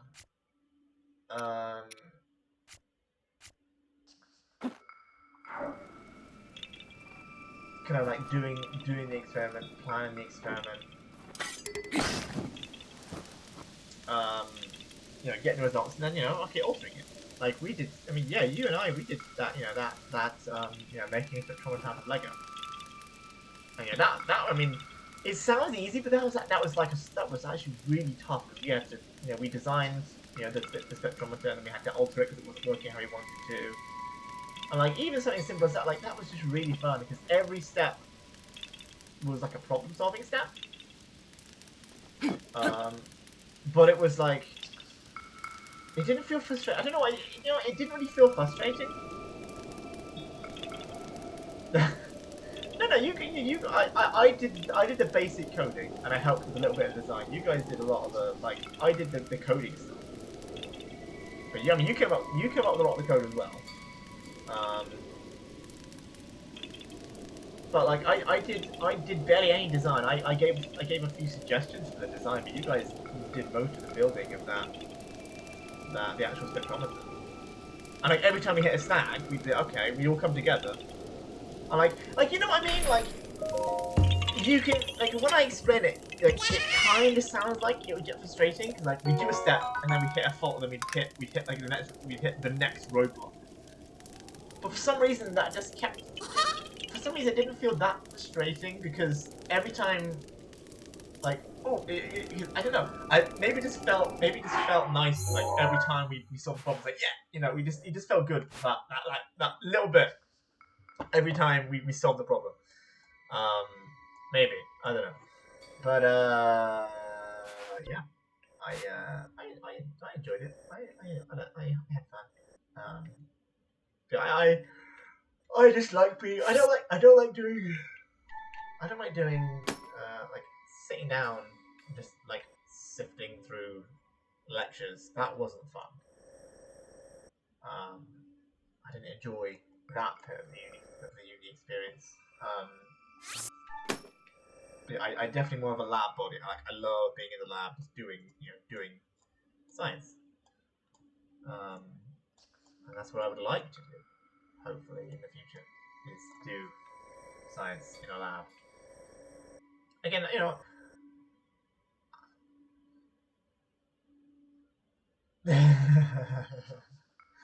so that's it. I can't explain why. I enjoyed doing the project. Like I don't know why I enjoyed it because like the way I'm describing it doesn't sound fun, does it? Like you're doing a project and then like you hit another snag, another snag. I don't know why. I don't know why I enjoyed that so much. I didn't enjoy all the problems that came up. Like I didn't enjoy having another problem to solve, but like thinking, I remember maybe I just remember it fondly than it actually was. Maybe I that could be what's happening here. But like I just I don't know. I mean, like well here we go. So now we're getting into it. Yeah, I think it is the solving. I mean, now we're gonna get real personal now, guys. Hold on to your horses. But like, I'm always like the dream, my dream, and I told this to my science teacher years ago. When this is when I was first going to uni. Like, what would you want to do? I want to go to uni because for personal reasons that I'm sure know me, you probably already know, you know, I wanted to do chemistry because I wanted to solve the problems of cancer. I wanted to find, not necessarily a cure, but, you know, I wanted to find a suitable kind of way to kind of help get rid of it. So like an early detection or something like that. That's why I wanted to do chemistry. I wanted to kind of help cancer right from help people with cancer. That was why I originally wanted to do chemistry. That's a ow! Who did that? You asshole. I need my shield. That was something. Yeah, that was. I mean, the dream would still be, you know, because I was looking at doing kind of organic synthesis, things like that. That was what I was originally going to go and do. After I realized that, you know, I mean, I'm a realistic person. You know, I know that, you know, you can't cure something like that because that's more of like a genetic, like, you know, the actual genes in the DNA themselves have kind of mutated. Like, you can't really, it's not something you can cure because there's no real cause. Or that's not true. But like, you know what I mean? You can't cure something. It's not like a virus. It's not like a bacteria. Like, it's not like a like we could potentially cure COVID. You know, it's just a virus. Yeah, cancer is more of a mutation. It's more of a mutation disease than it is anything else. You know, the DNA itself mutates. Yeah, and I'm very much aware that you can't, you know, cure something that doesn't have a cure. But like, that kind of started me off. You know, that my original goal was I want to quote unquote, you know, cure cancer or like solve. You know, okay, how do we, you know, early detection or kind of treatment? That's what you know. How do we, you know, how can I help treat cancer in people that have cancer? And then that kind of spun off. You know, the big reason for me and why I always want to do chemistry is there's a lot of problems. You know, there's a lot of problems. Not like in the world in general, but like there's a lot of problems that, you know, chemistry can help solve, like, you know, the plastics and energy and things like that. You know, and, you know, I've always wanted to kind of help solve those problems. You know, I've got kids. You know, I want to make sure they have, you know, a planet worth living in. You know, there's problems to be solved, and, you know, I want to help to solve those problems. You know. Oh dear me! I have water. I haven't been drinking it. I don't know, maybe that's just me. That shield's gonna break. That shield's gonna break. Ah! Yeah, that one.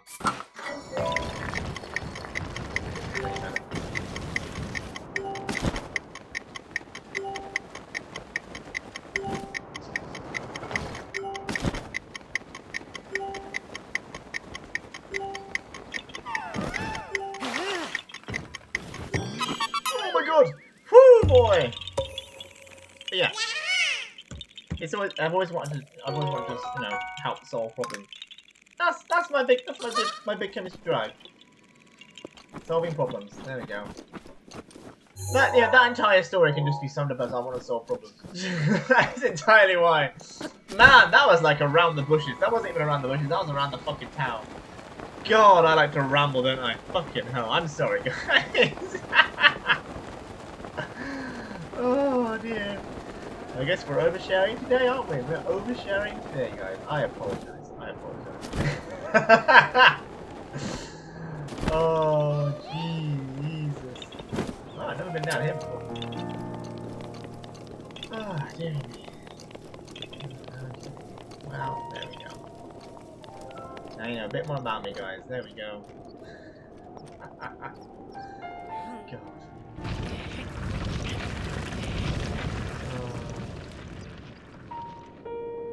Fall in the hole! Oh, you absolute. Yeah. Right now, I'm thinking. Oh, I was gonna do organic chemistry, but man, after doing organic chemistry, I realized I was no good at organic chemistry. I can't remember all this stuff. I mean, yeah, I was good at it in school. I I mean, if I wanted something I was really interested in, it was definitely physics, because like I love space. Like I love space and things like that. Like if like, and I just wasn't very good at it.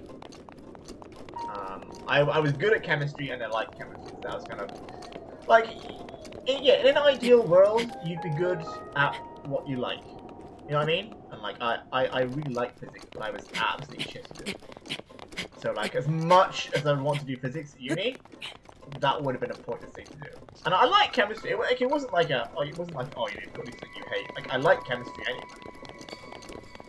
I'm glad I did it, because I think I enjoy it a lot more. Like, chemistry is a lot more tangible. Like, you could do an experiment and see the results. Whereas physics, I feel like physics, I mean, yeah, you have got, like, you know, physics you can do, but I feel like physics is a lot more theory than it is practice. Like, in practice. You hear, you hear about all these, like, you know, theoretical physicists. I've never really heard of a theoretical chemist. There probably might be one. Yeah, I enjoy chemistry. I wish I got to do a bit more of it. I do feel like I'm getting dumber. I don't know anything anymore. Well, not dumber, but I feel like I'm forgetting everything that I used to know. But yeah, my big interest is polymers at the minute. I did a couple of courses in polymers during my uni time, and I actually really enjoyed them. Which is good. I mean, it's polymers and like the bioorganic stuff. I enjoy the bioorganic, bioinorganic stuff. I might see if my tutor has anything for me. That's true. I didn't think about that. Yeah, I guess that's right. Yeah, computational chemistry, I guess, is theoretical. Well, I guess it could class as that. Cause you can use computational stuff to kind of design experiments, can't you? Or like design a reaction. I guess again that is theoretical. Yeah, I guess you're right. You're right. That would be computational chemistry. See, this is why you got like the 73% or 75%. You know, the big brain. Not me, I'm 65. Oh,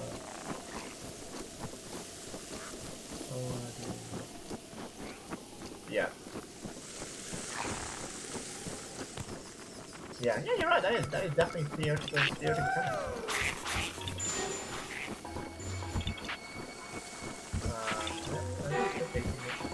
Oh, go away. Whoa! No, this is good.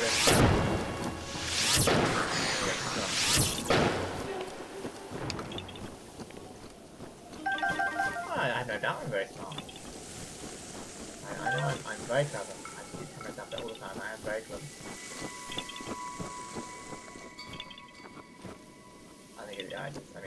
I think there are definitely a number of things I could have done differently. My time is together. I don't know if okay, so yeah, so uni. Wonderful. Loved it. But every single year I would have the same always, how's the year guys? Like I can read all this stuff on the algebra, like I can never, like, I feel like with revision, like, I personally can never tell if it's working until, like, the exam. And I'm like, oh. Like, I can remember some stuff. And obviously the stuff, you know, however I revised that was obviously working. And, like, I never found a revision technique that was good for me. I really feel like schools should do better in that regard of, they tell you to revise, but like I feel like I would have done a lot better if I had found a revision technique that was like for me, because you know everyone's different. I just feel like if I then find a revision technique that I knew worked, then I wouldn't be done. I mean, I don't think COVID helped anyway. I had been doing exam kids in the house. It's fun. But yeah, I think revision techniques are in because like the schools always do that. You're a visual learner. You know this, that, and the other learner. And I'm pretty sure I read somewhere that was all BS. Well, maybe not like total BS, but like it shouldn't be taken as like law. I'm pretty sure I read, that stuff is kind of true, but like, yeah. But yeah, I think I needed to find a revision technique that worked. I mean, I still don't know what would work for me. I mean, apparently, writing out notes is not the best way to do it anyway, and that's what I did that a lot. You're meant to do, that's kind of like passive revision.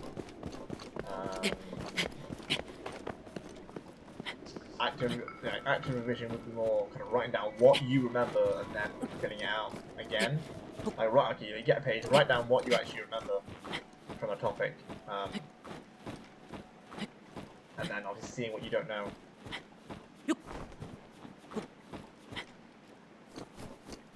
Yes, I rewrote my notes, but like I don't feel like I remember any of it, so I don't know if for me maybe writing out notes wasn't the best thing. Because yeah, apparently, anyway, that counts like a passive. I think I need more active revision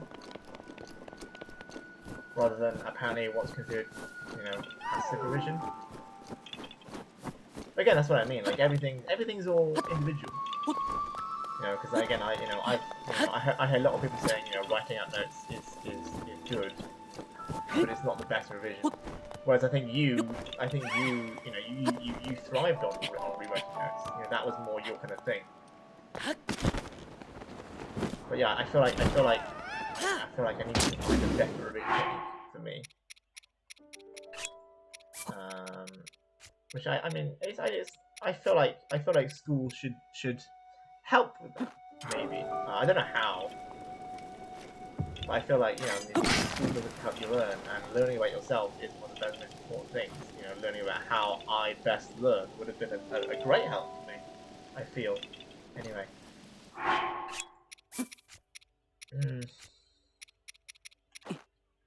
Anyway. Because I know I did pretty well. I did pretty well when I did like flashcards. Maybe I should have done like flashcards. Things like that. But yeah, problem is, I think a lot of what my problem was especially second year. I didn't do very well second year, and obviously a lot of third year. And weirdly, third year didn't really. Third year was kind of like its own standalone year.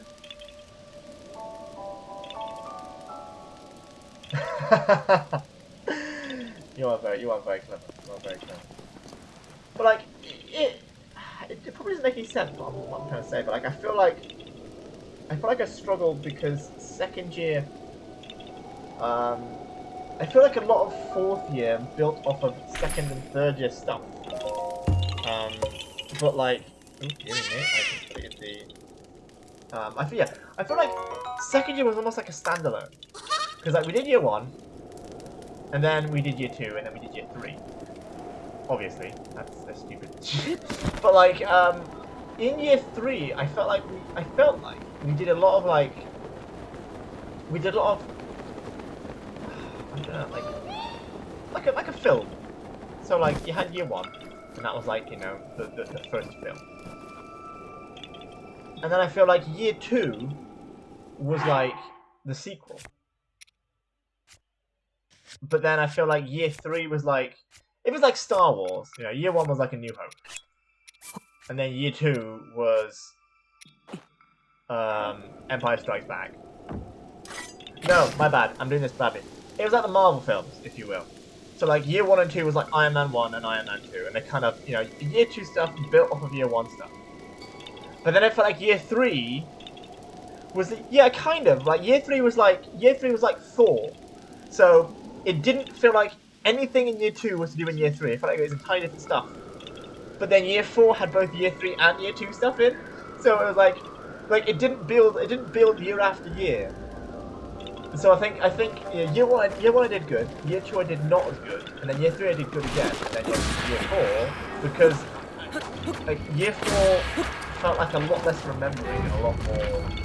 It was a lot more. Well, yeah, it was not my application, but obviously because I didn't know the year two stuff as well, I couldn't understand it enough to apply it.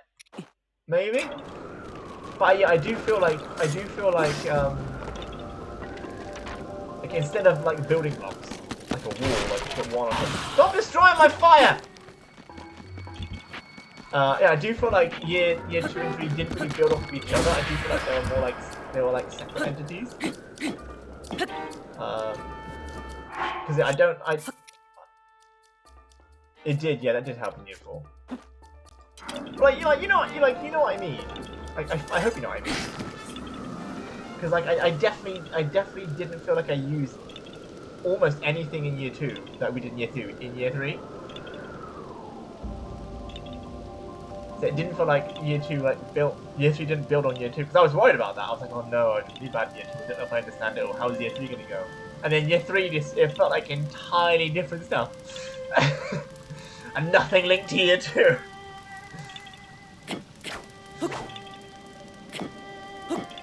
Yeah, like the Marvel film. You know, you had like Iron Man 1, Iron Man 2, and then you had a film that was like related to the first one, but not related to the second one, really. Man, I need to stop thinking of analogies because I am terrible at analogies. I did it again. Right, right. Plan tonight is, guys. I'm gonna finish off this section, and then we're gonna stop because it's getting late. I mean, I've had fun. Actually, I've had more fun than I thought I was gonna do. So I hope you guys have enjoyed while I've just been rambling on to no one in particular. To myself mostly. I'm great. I am great. Oh, I'm sorry, guys. I'm sorry. Alright, I've done that one. I've done that one. I've done that one. I've done that one. I can zoom out on this map. Forgot about that. I've done those two. Yes, yes. There was one apparently in the dangerous snowfield. Hey, that was yesterday. All right, yesterday I was up way too late. That was bad of me. And tomorrow I have responsibilities. I have adult things to do tomorrow. I'm gonna stop streaming. It doesn't mean I'm gonna go to bed. I should do, but it doesn't mean I'm gonna do it. No, I had this wrong. It's not there. That's the end. It actually starts down here and goes from here to here. Yeah, I'm hoping next week I have a bit more time to stream. If anyone has anything they want to watch me stream, I'm down for some ideas. I've got plenty of games. Almost too many to play, if you will. Right, I need to think of how am I going to do this. Go around like a circle. I've done like no ones over here.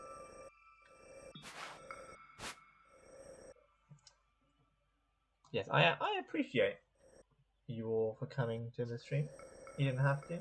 I would just kept rambling to myself either which way. So just kind of it's nice to hang out.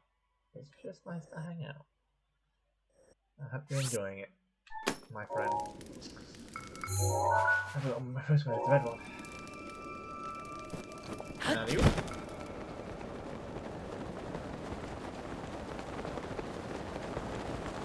I might do another Bethesda Breath of the Wild. I don't have a schedule. Maybe I should make like a stream schedule. Rather than just whenever the hell I feel like it. I feel like everything's settling down now. September's here. Everything's kind of falling into place. My work shifts are all very similar now. I'm booking certain days. Good, so I might be able to start planning in, proper times to do it more consistently. I bet that would probably help a lot if I could get more Because that's the problem for me. Is that I'm always like, oh, I want to stream, and then my big problem is I don't like plan for it, so I don't do it. So yeah, I'm like, oh yeah, I'm gonna stream today, and then I had to think of what to stream, and then I have to like, get not the courage, but I have to kind of like get the motivation to be like, alright, okay, I'm gonna sit there, I've got to set the stream up, like I don't do that. But if I'm playing something that's not on the Switch, then I have to like get the capture window ready. Like the Switch is luckily pretty easy to do.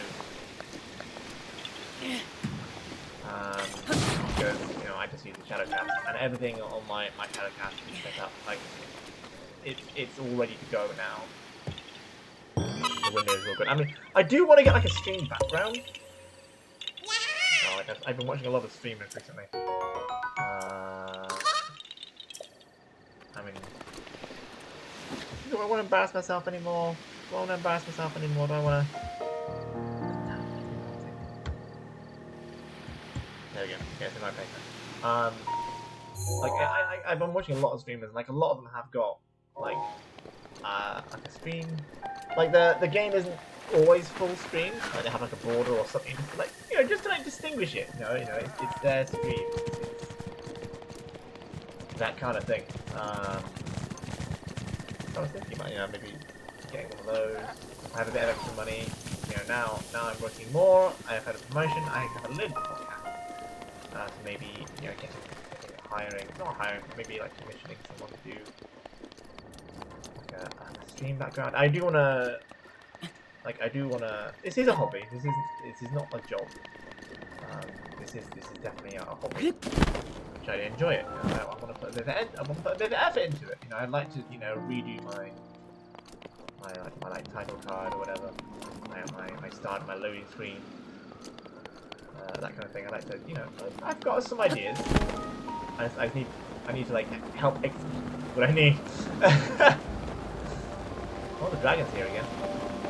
It is. Yeah, I've got plans.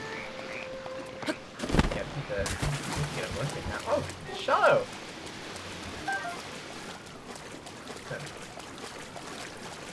Yeah, like I've always got trouble if I don't set myself like a schedule.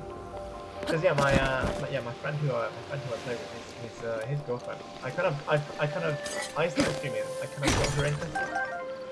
Because she's always like that. Kind of interested, but never had the courage.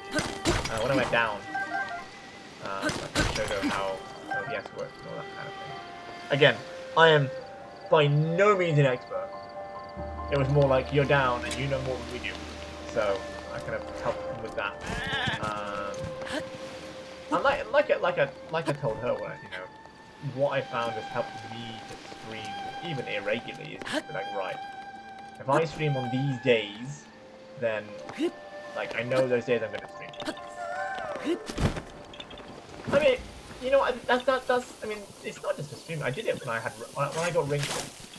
I wanna kind of give myself a bit. I mean, I'm on my field day at work, and like I'm up and down ladders and all this kind of thing.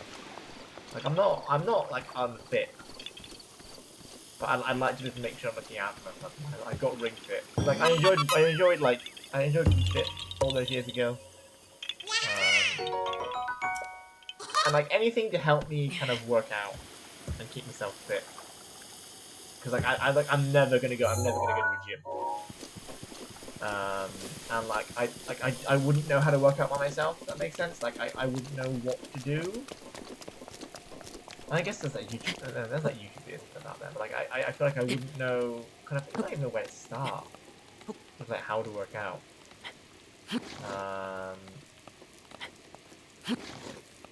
So yeah, like things like Ring Fit and Wii Fit and Ring Fit kind of really help me. Because yeah, they kind of give me.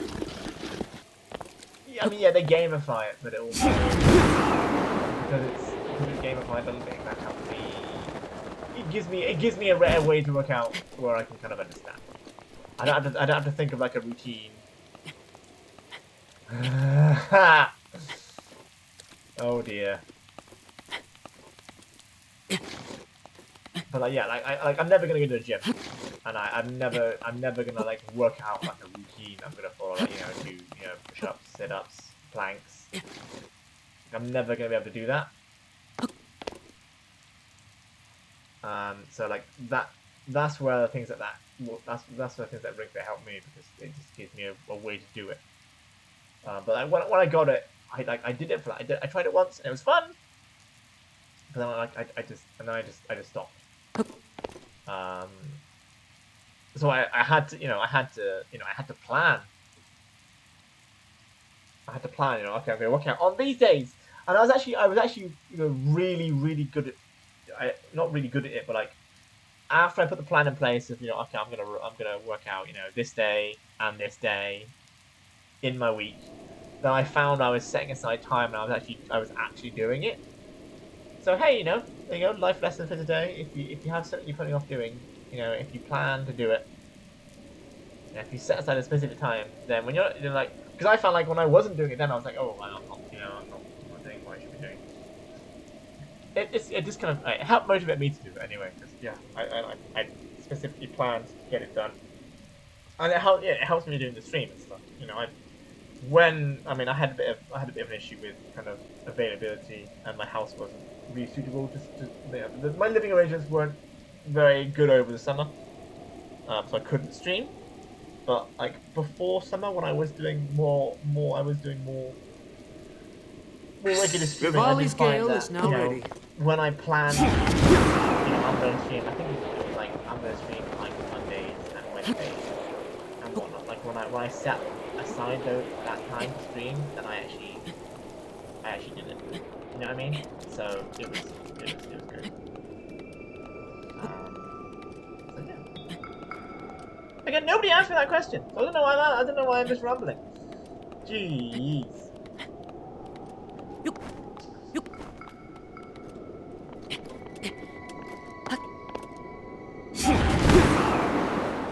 I can't wait to see your fat looks absolutely fab. Tell you what, you are right next to a rock climbing place. So I mean, if you want to go there, I'm happy to go with you because I went there once. I went there once with the kids. So we went and we got together doing it. It was great fun.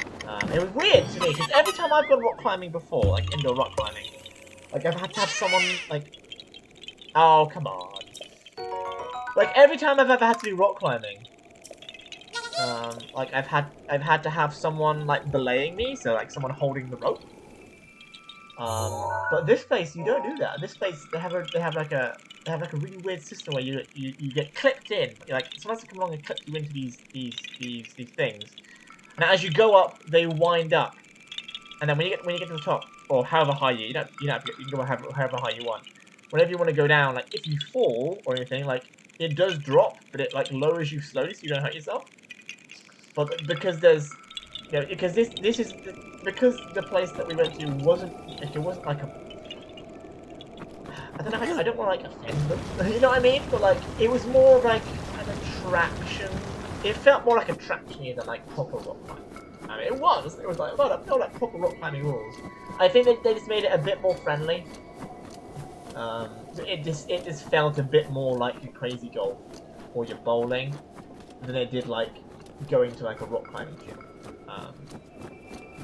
Because I mean it's good because like every time I've wanted to go rock climbing, I've always been like, I don't have anyone to go with, there's no one to hold the rope for me. So it is good like that. Because like you don't have to. All you need to do is have one of the staff clip you into this clip. You climb, when you get to the top, you just sit back, put your feet on the wall, just walk down the wall, and it takes you down, but like you don't just walk. Like it does do like a controlled descent. Man, I would have loved to jump in it with you guys. I think it's great fun.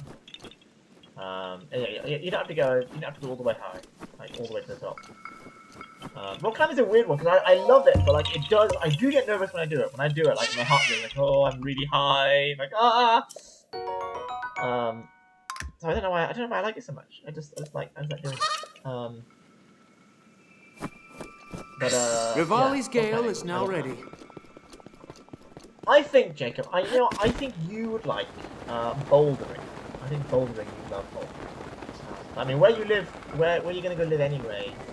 Obviously there's the rock climbing places there next to the cinema. Also there's crazy golf there as well, and bowling. Actually, I swear I went bowling with Fleur and Bethan end of year 2. We met up and went bowling at Hollywood Bowl.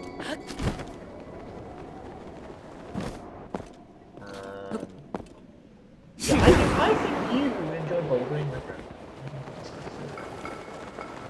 I think Danny and Amy would enjoy bouldering as well. I quite like bouldering. Um, when you describe it to people, it sounds scary, but it's not. It's not scary. I promise. I promise it's not scary. But I think you'd enjoy bouldering. Because whenever I describe bouldering people, I always start off with, oh yeah, it's like rock climbing, but without the rope. And they're like, wait, what? And then I have to, no, bouldering is, yes, it is, it's rock climbing without a rope. You go nowhere near as high. Like, the walls are maybe, I don't know, 2-3 meters tall. Like, you don't go nowhere near as high. They have, like, those really, really fat, like, floor mats you see with, like, some teams have. Like, they have really fat mats if you fall, you don't hurt yourself. And, you don't go as high. It's more kind of, because rock climbing is obviously, like getting to the top. Bouldering is more about kind of how you get across the wall. It's not about going up. It's more about going along a trail. Because like, even when you do rock climbing, what you're meant to do is you're meant to use like certain colors of hand grip and foot grip. So like on the rock climbing walls, obviously you have like the grips. And they've got all like different colors. So what you're meant to do, like if you're doing like a proper, quotation marks, proper. That's how they make like the different difficulties and stuff. Because obviously on a rock wall, whatever, you won't have all these handholds. But yeah, the way that they do it is for the different routes. Like an easy route, maybe like, oh okay, the easy route is the big red handholds, and so you're only meant to use those ones. And then they get harder and harder, and it's like the different colors are the different routes.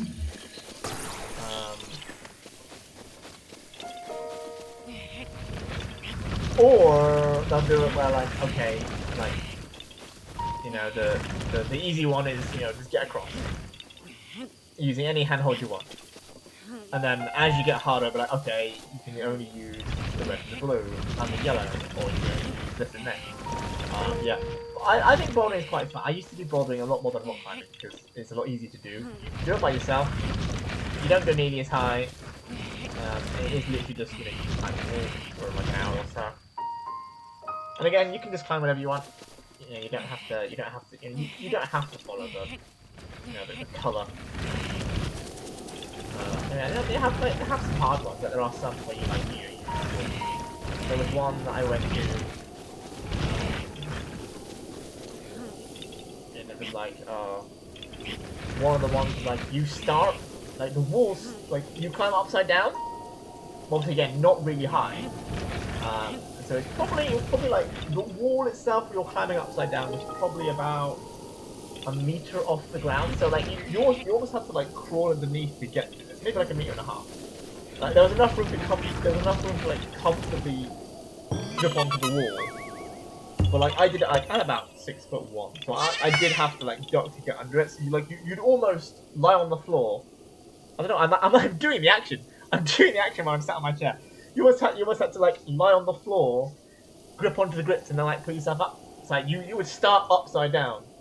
But again, you're not that far away from the wall anyway, so even if you fell, you just like flump onto the mat. And that one was quite hard because you'd start almost almost horizontally, and then as you went along, you crawl like you climb along the outside of the wall and like curve up. And then you reach the top. I do like climbing. I do think it's quite fun. you can do it by yourself. I just wish I had people to do it with, because it's just nice to hang out with people, really, and do stuff with. But obviously, if you're not into heights, then it's not gonna be good for you. Yeah, I think you'd enjoy bouldering. If you like moving, like I reckon, especially Amy might enjoy it, because it's you like moving your body, but it's a bit different. You're not just going to the gym and running on a treadmill or whatever. And if you like that, that's absolutely fine. I'm not gonna be like, oh, that's not. It's not. Oh, you pretty boring. Just doing that and you move your body. Yeah, I just quite like it.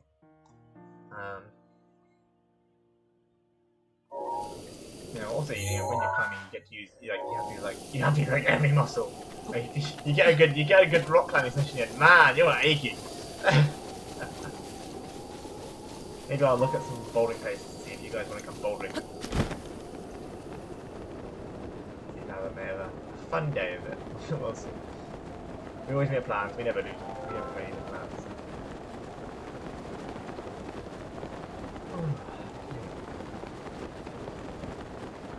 There we go. Right. I can see the Korok already from here. Look at that. We've done loads today, guys. I think we started off on like 515. We've got almost, by the end of this, we may have Korok.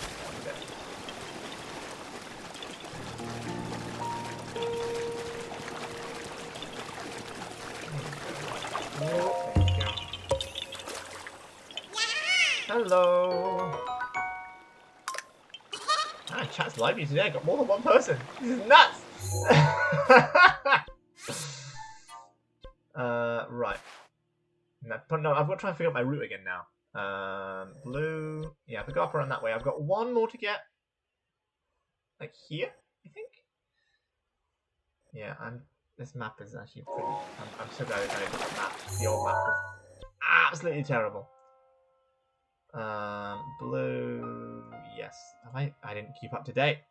I didn't keep up to date with my. That's it again. I did it again. 6-1. There we go. You know, I'm actually really happy with that font. I just typed in like Breath of the Wild font. Whoa! You are gonna get hit.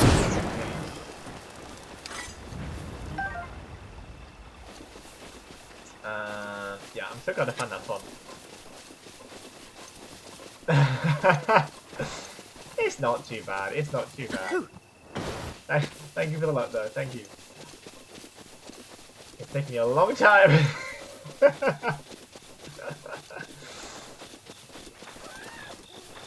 Oh no, not more keys.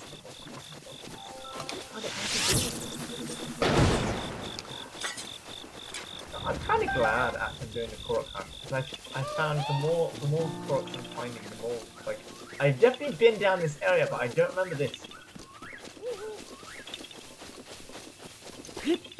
I'm just finding a whole bunch of areas I've never been to. I love this game so much. Oh no! Right, my archer skills to the test. Where are they gonna meet? Right here. Right, ready. Ready. Dang it! Too early! 1. Dang it! I'm so bad at timing this. I'm so bad. There we go! Woo! 441! That is good, that is good. I mean, I think I started like 200. I was like, you know what? I mean, I partly blame my sister for this. I do partly blame my sister. She's like, oh, you know what? You should just, you know what, Jack? You should just. Wait, what? Oh my god! Every time I say you, wasn't. I mean, you know, if it wasn't, you know, you can feed the squirrels. Now you can stay 68 or. My god. This is why I love this game. This is new stuff every time I play.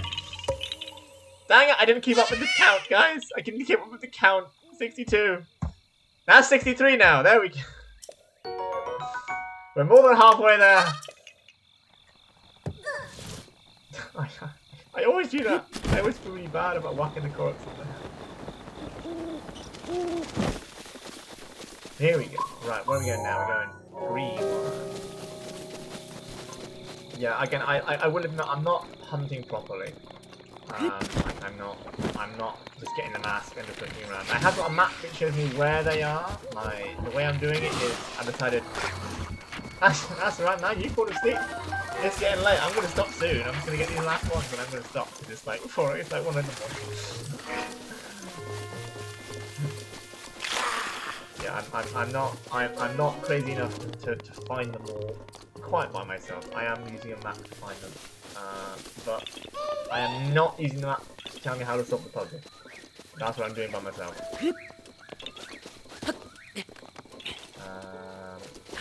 We're on top of the tree, isn't it? I do have the yes, I do have the master cycle. Yeah, I just like kind of walking around.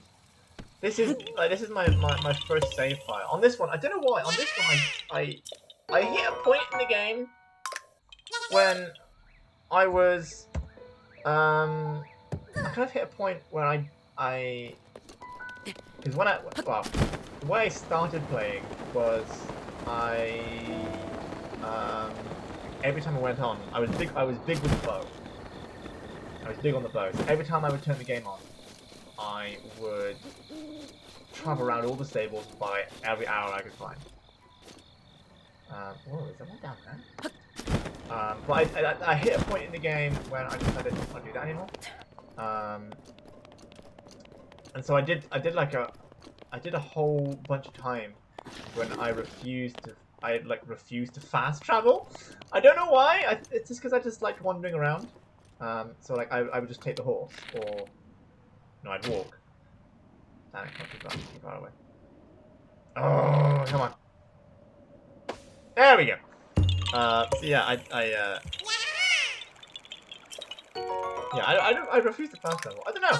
I do now, but I definitely hit a point in the game when I was like, I'm just not gonna fast travel anymore. But yeah, I have got the mic. I don't know why I don't use it. I just like to just wander around. Because I'm always finding treasure chests that I don't have. There's one here, apparently, according to my map. And then I'm going down. I got to keep where my map is. So there's one apparently down here somewhere. Ish. Here-ish. Oh no, see, there you go. You can see the circle. The circle of rocks. There we go. If I look more carefully, I can probably find more of those. I did try and do that actually when I started my Korok hunt. I was like, I'm gonna look on the map and see if I can see any more of those little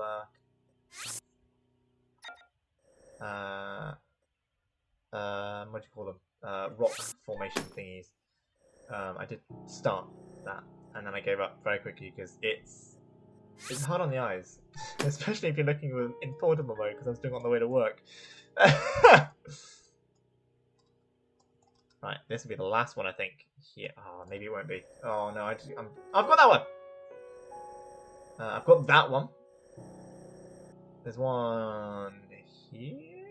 I don't have. Yes. Let's go check up here. I might do the Talus Plateau. I've got that one. There's one here which I've got. There's one down. Okay, there's 1, 2, 3, 4. Okay. I will stop soon. I promise. But I just found a whole more. I'm just getting too into this now. I'm getting too into this. Every time I play Zelda, I'm like, yeah, let's just keep going. Let's just play going. Keep going to play it. Come on. Yeah,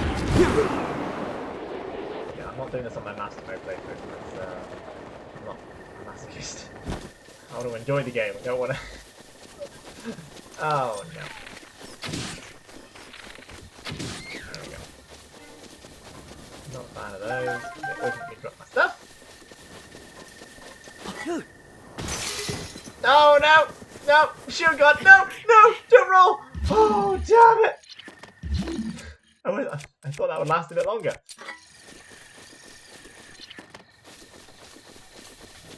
My least favourite one. I don't know if I've done that one actually. I kind of did my story playthrough. I started in Gerudo Desert and I've kind of gone around the map. So I'm kind of working my way up to Akala now. There's one that I had real... Well, okay, no. There's one I had real trouble with. One of those, like, golfing ones. So you hit it, like, down a hill and then up again. That one I had real trouble with, and that took me about half an hour. But the ones that I don't mind them now, because I know how to do them, but there were the ones on the trees. We have to make the fruit match. I didn't know how to do them, and so I messed it up and I had to wait for the fruit to go back, and this is really frustrating. Right, oh, it's me up on the tree, isn't it? I bet it's up on the tree. Let's go. You should do it. Come on, get some more. Again, I'm missing like 10 quests. I don't know where they are. I'm missing 2 shrine quests, and I've done all the shrines. I'm just like, I don't know who I need to talk to. I'm determined to 100% Breath of the Wild. That's why I'm doing this. I want 100% Breath of the Wild. Okay, that's a big tree. Okay, on top of that one. Yeah, on top of that one, I bet. Again, Jacob, I really want to do like a Breath of the Wild bingo with you guys. I think that'd be great fun.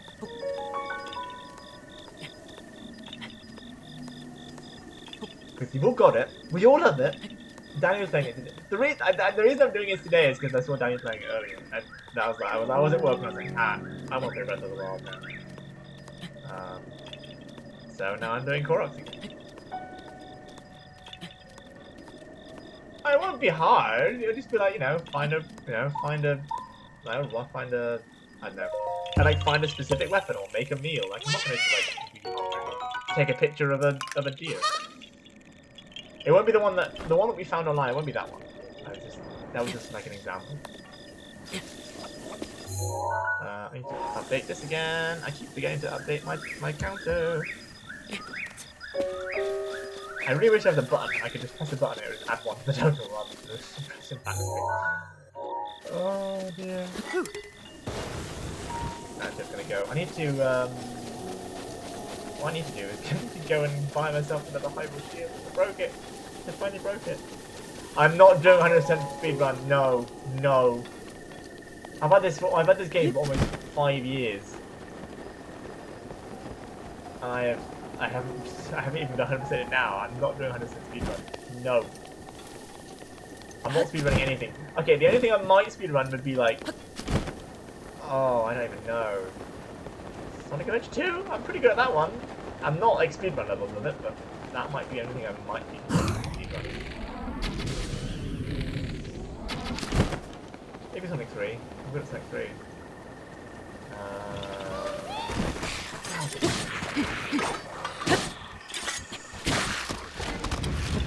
This is my favourite to kill these ones. Just pick it! Boom! He's not dead. Now he's dead. Where's the rock? Where's the rock?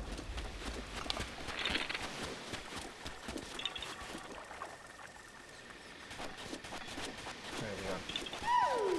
Where's he gone?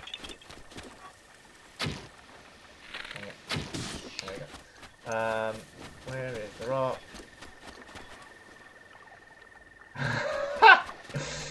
You do love Skyrim. Okay, alright, here's the... Alright. You have recommended to me many games. But... This is just a theoretical question, okay? It's not like a... If I had to play one of them, would you rather I played Skyrim or The Witcher 3?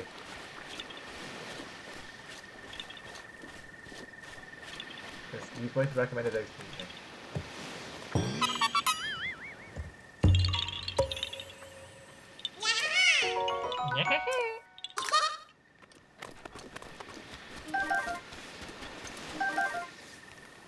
Where are we going now? Closest one is going to be yellow, green, and then pink. Sorry. Yes, I'm thinking. Yeah, I've got a bit of time now, so I might stream this. I might well, I'm going to try and stream a bit more regularly. I think. I'm probably doing another. I might do a Breath of the Wild stream every week. See if I can get this cracked out. Get these Koroks done. Because I do wanna replay Breath of the Wild, and I will replay it with the You remember we talked about kind of almost like a Nuzlocke run of Breath of the Wild. And that hasn't left my thought process since you mentioned it, so I'm definitely gonna do it.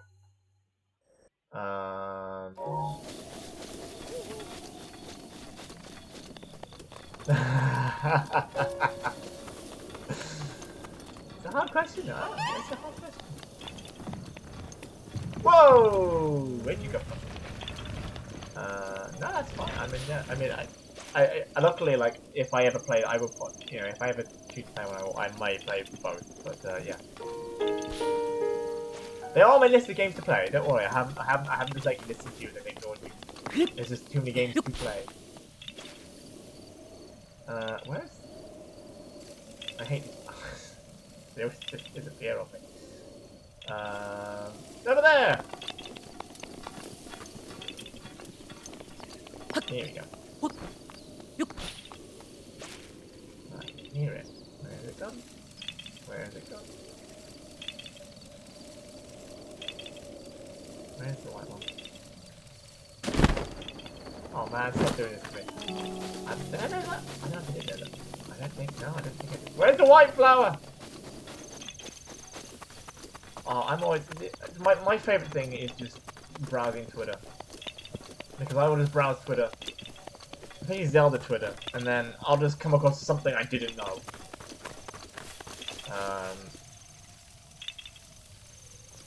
Yeah, like, what was it?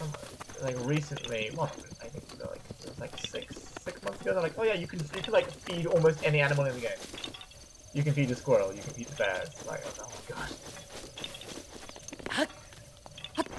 Oh, there! How did I miss that?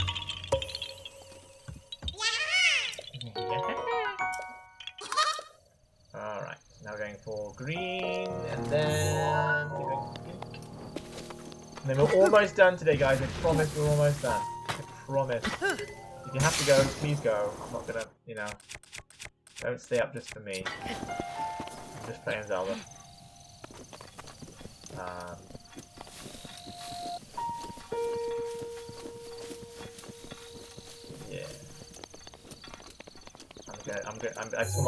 I've got like a path now. I'm gonna do this area. There's not a lot of seeds here as far as I can tell. I've got most of them. There's a couple down here I need to get, and then this whole bit is done. So I'm trying to do it in sections. I've kind of like separated the map into rough sections. I'm not stopping at 600. I've got to find another like 30 Koroks. I'm gonna stop at like, I don't know, what is it? 65? No, 75 maybe. Because it's almost 1:30 in the morning. But like I'm kind of I've kind of arbitrarily like split up the map using like natural, like, you know, okay, here's a mountain. I'm gonna stop at the mountain. I'm gonna stop at the lake. So anybody who was new here, you know, I played the game, finished it. I started getting some Koroks as I was playing, and I thought, I'm going to go for all 900. So I started down here. I've done all this area here. I've done a little bit up here. And I kind of used this and then this path, and then I went my way down, did here, used the lake, did all this.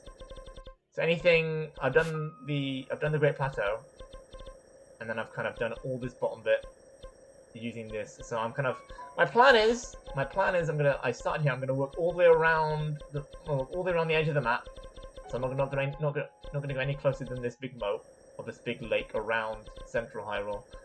So I'm down here right now. I'm gonna go do this bit, go up here, do the mountains. Gonna be interesting because they're quite annoying to navigate. Then I'll do all of this, and then I'll do Central Hyrule, and then I'll do the castle. If I haven't got them all, because I've got a lot of the ones in the castle already, but I don't know how many there are. So it'll be fun. So I'm probably about, I don't know, in going around the map, I'm probably about halfway there, but obviously I'm on more than half of Koroks. So I did get a lot before I started playing, because before I started playing. I did get a lot before I started like seriously collecting this. I just found them while I was playing. No, let's not waste. Let's not waste 4 arrows. Although I've got enough. So that's the plan. Anyone who was interested, nobody asked, but you know, I don't know if there's anyone new watching. You know, always assume that people don't know what's going on. Right, pink. That one. Yeah, I was gonna finish. I was gonna finish when I was like at this point, and now I'm going all the way up here. So I will stop after I've done this. You've got to start somewhere. Like you've got to have like a method, or else. Like I thought about this. I thought if I just go around randomly, because I did start just looking around randomly, and I thought if I do this, I'm gonna miss some. So like I thought I'm gonna have to do something fine. I did start in the desert because that just happened to be where I was. Is it patience, or am I just a glutton for punishment? That's the thing. Am I just a glutton for punishment? I mean, I just enjoy playing Zelda, and it just gave me like I've been considering completing it for a while, like, and I mean like completing it, like 100%ing it. And my sister was always like, "Oh, you should get all the Korok." It's like a joke. Well, joke's on her because now I'm gonna do it. She thought I was crazy when I said, "Oh, I'm gonna get them all." She's like, "No, you're not."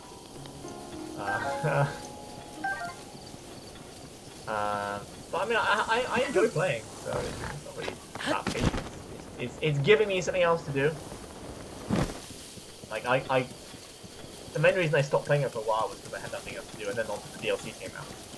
Like if there's more stuff to do, then I will play Zelda for hours because I love this game. Still probably one of my favorite games. Yeah, I mean I'm looking, like, I'm hoping my sister will let me borrow her PS4 because I want to play Horizon. I've had my eye on that for a while. I really want to play Horizon. Oh, there's that thing. No, it's not.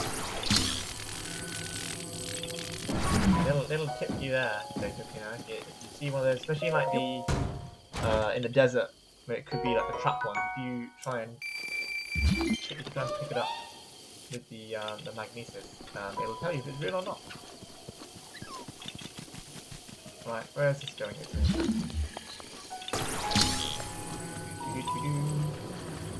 To be fair, I am glad I started doing this because like there's a lot of common, like there's a lot of very common Korok puzzles, but I have found like a couple of weird ones, and I'm like, oh, that one I did one earlier. I don't know if you caught it, Jacob. It'll be on the VOD anyway. Not that you're gonna watch the VOD, but there was one interesting one I found where you needed a horse. Or the motorbike does work because I didn't want to get my horse out, so I used the bike. But like you've got to like jump over. You have to jump over three fences. And I was like, oh, I've literally never seen that before. And that was, I was like, ooh, that's quite funky. Different, definitely a different puzzle I've never seen. There are definitely a few that are just kind of like, ones that I've never ever come across. Right, there's one there. There's one apparently down here. This is the last batch. All right. Yeah, it's like those weird ones are the ones that I love finding because they are just it makes the Korok hunt a little bit less tedious because it's not always the same puzzle again and again and again, which is always nice. And there's one here, and then this is the last one. Do I have my points still up? Where's my travel point? Oh, I don't know if I've done that one. No, I don't know. I'm gonna have to check what stable that is because I can't. I have a weird memory. Like, not a weird memory, but thank you for the follow, my friend. But yeah, like I know a lot of stuff. Like, I was at work, and one of my friends sent me a I'm trying to find the stable now. You mentioned. Like I know a lot of stuff about that. Yeah, I might maybe I have done that one. I don't think I have actually. It's not there. I'll get to that one at some point. But like, yeah, one of my friends. I was at work and she started playing and she sent me a screenshot of where she was, and she was around about here. And like I hadn't played in a while, and I was like, okay, I know where you are. You've got to get down and go along the bridge to get. She just started. She was trying to get to Kakuko, and I was like, you're on this. You need to go down. You'll see a bridge and go across it. And I was just there thinking, how do I know this? Like, I know this game too well. And was it didn't you? Oh, because then on because I remembered that the other day when my sister was asking about it. And then I told you, you know, I reckon I would love there to be I would love there to be GeoGuessr, but the Breath of the Wild map. And then you showed me, was it Link Locator? So I made Link Locator. Yeah, yeah. Some game map she does that right. I know exactly where that is. Oh. I mean, I think my favorite bit of trivia, when they did the big E3 blowout, I think it was what, 2016 when they did like the treehouse. I mean, I love the Nintendo treehouse for E3 because they just go like a deep dive on like random games. But when they did it for Breath of the Wild, that was like the first or second time they did it. It was new. That one. It was new, but like they had Aonuma on, and he was like telling all like just like little tidbits, little facts about Breath of the Wild, and like so when at the E3 demo they had literally they had 10 minutes to play from the start, you know, on just the Great Plateau. Obviously, you couldn't get off anyway, but that was all they had. And Aonuma was like, "Oh yeah, you know, so the bit that you can explore today, like you can explore pretty much the entire thing. I mean, you can explore anywhere in 10 minutes. You can't do the whole thing, but you can like get to the edge around anywhere, and you're not really restricted. Obviously, apart from being cold. But Aonuma was like, yeah, you know, the bit that we have playable at E3 today, which was just a Great Plateau, was like, yeah, that's about 1% of the whole map, and people were like, wait, what?" I was like, whoa! Like, I just love little like game design tidbits, or like game tidbits. It's always fun. Yeah, I do. I've got too many things to play. I need to play. That's the wrong one. I'm definitely gonna do a few more Breath of the Wild streams. I mean, even after I'm finished doing the Korok hunt, I'm gonna play again. Again, using those rules that we came up with. You know, if I die, I'll throw away all the kind of like a Pokemon Nuzlocke. I'm gonna try with throwing away all the weapons because I don't think it's that hard to find weapons. Like if I just throw away 3, I think I'll be fine. You know, I think if I throw it all, it'll be a little bit more interesting. So I'm gonna try throwing away everything when I die. Hopefully I won't die. I mean, I'm not doing Master Mode. If it was Master Mode, I'd be like, yeah, just throw away the weapon you were using. Because or else, I'm a glutton for punishment. Whoops, there are some people. Oh no.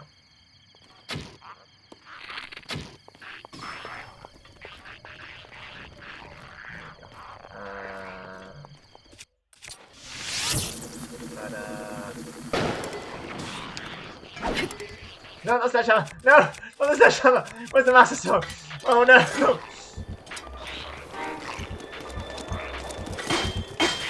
Oh, you got killed him. Ow! It's been a while since I played.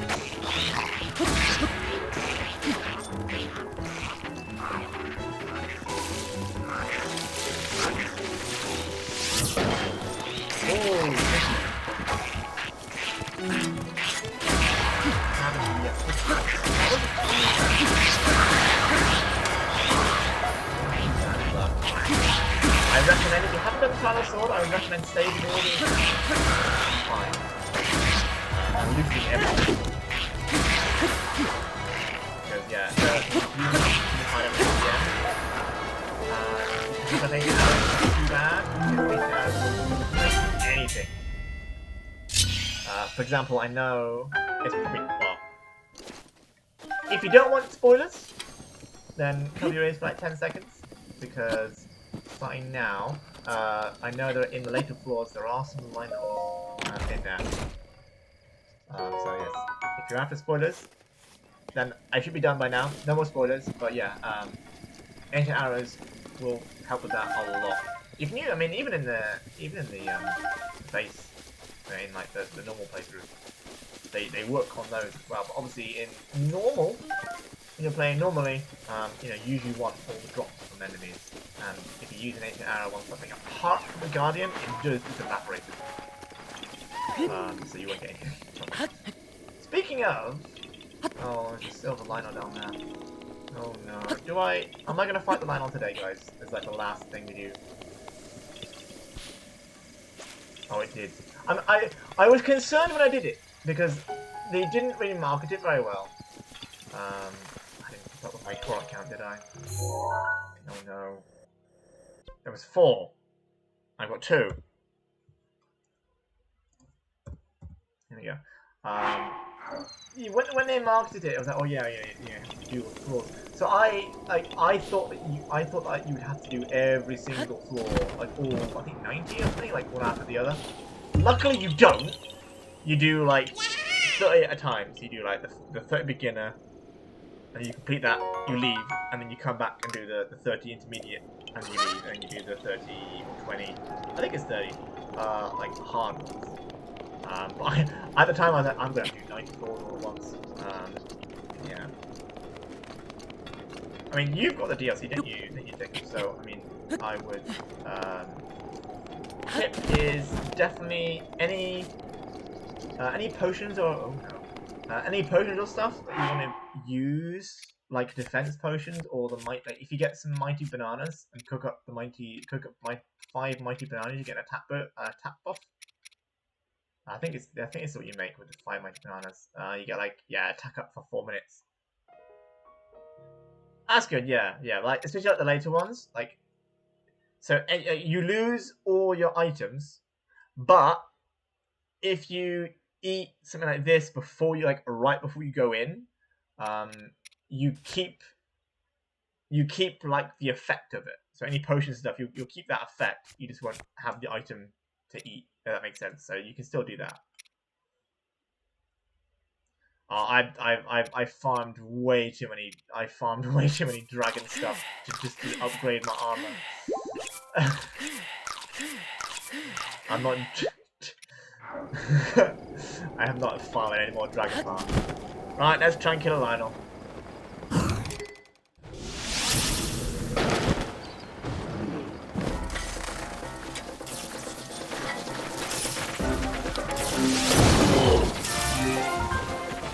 Don't you shoot me! Don't you shoot me! Ah! That was a lot of damage.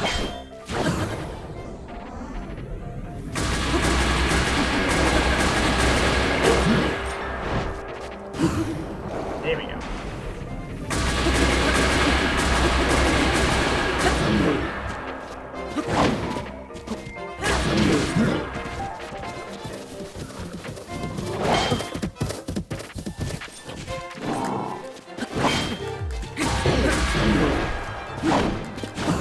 Okay, here we go.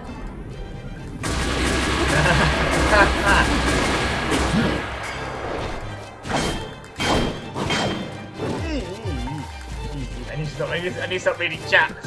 Liner! Ah!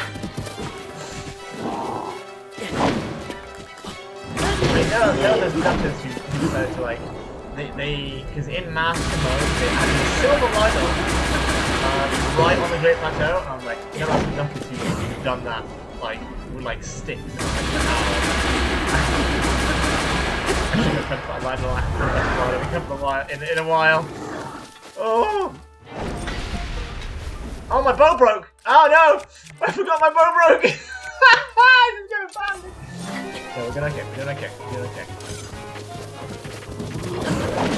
Ah! Oh my god! Oh my god! I dodged! Oh no! Oh, how did he hit me? I was in bullet time.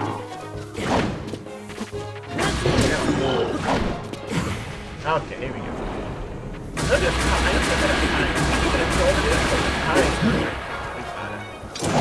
Yeah, see? Oh, she's trying to play this. Nope. No, we're not! No, we're not! Oh, dear. I just don't. I just find this how I can fight it. I know you can parry the fire, but I just can't look at it.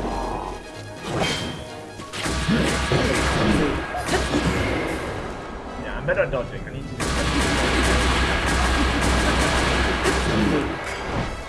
I think one of my... I think like this... I managed to finally parry the door explosion.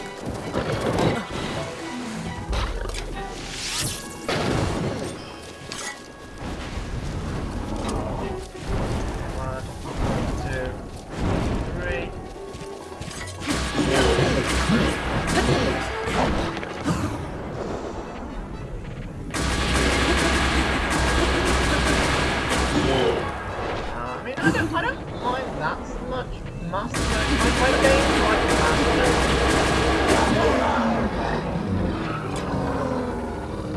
With the health, I don't know.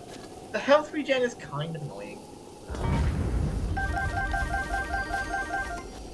Actually, no, my main gripe with Master Mode was, again, I don't mind. Okay, I'm just gonna throw that out. My main gripe of Master Mode is when you're doing the Trial of the Sword, not the Trial of the Sword, the Champion's Ballad quest, which I'm not going to go into because I don't think you've done it yet, Jacob.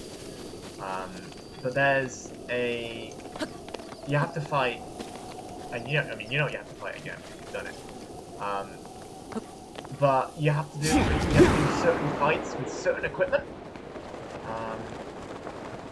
which is fine in standard mode. No, I haven't. Again, I focus mainly on bows. This is my main playthrough. I did a lot of bow. My first playthrough. But yeah, the divine beast tamers trial. There is. Yeah, you have to do a certain. Well, you've got to do a certain fight, or a certain number of fights with set equipment. Which again, I don't mind. It's fine, especially in normal mode. It's fine, but in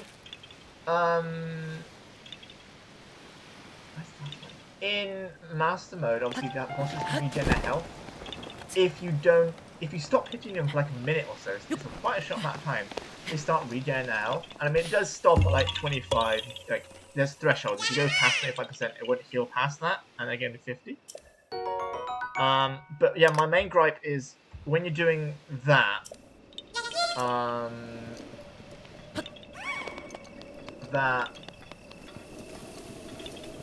yeah, okay, yes, you have to fight, so yeah, like Water Black Ganon, I had a run because because you have to fight it with the Zora armor and all that, which is fine.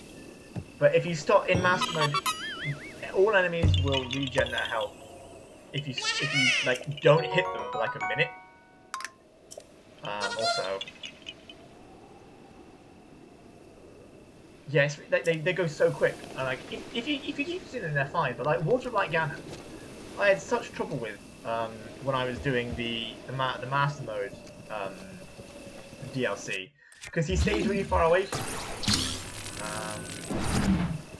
and so like it's hard to keep hitting him. And so he's regenning. But because you're stuck with set equipment, like I didn't have my hundreds of arrows I saved up. They give you like 100 or like 50 arrows to do the entire fight with, and so like I hit this weird point. I hit this frustrating point where like all my weapons were broken, and all my arrows were gone because he was so far away. I just couldn't hit him. Eventually, I managed to do it by just like going really aggressive on him and just not letting him like. I saved all the arrows. Rivali's Gale is now ready. And stuff. I saved all the arrows for like the last bit of the fight, so that I could just hit him as soon as I thought, okay, he's gonna start regenning. Like normal mode, I like normal mode. I like yeah, it's a bit of a challenge. You know, you've got set equipment, you've got to do it.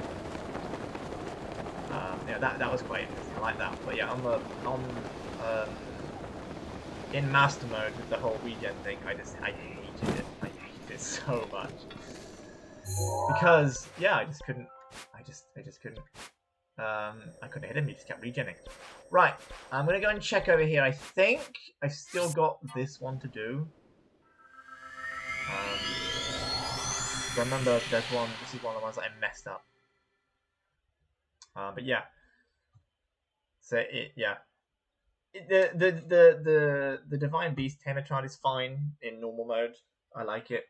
I hated it in Master mode because I ran out of arrows and all my stuff broke because I wasn't being too aggressive, and they just kept healing themselves, which was really frustrating.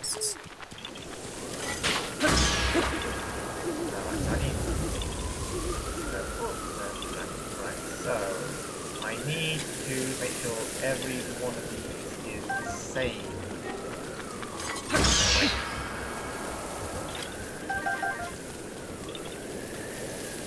So, I'm going to do this right this time. I don't have to do this. Let's go away! I'm trying to sort it out! Ah! Right, so this one is on that branch. This one's also on that branch. So I need to leave this. So, this one here, I'm not shooting. Alright? So this one I need to shoot.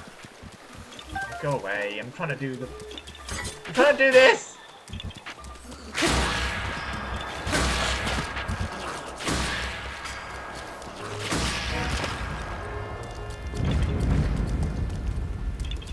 Oh man, the monk is, he's like the best fight, man. Yeah, master mode, I like master mode, but there are some things I'm not a fan of. Like, I don't mind the normal enemies regenerating their health. I don't mind the bosses doing it either, but I think it is just very, very, very fast. That should be 75.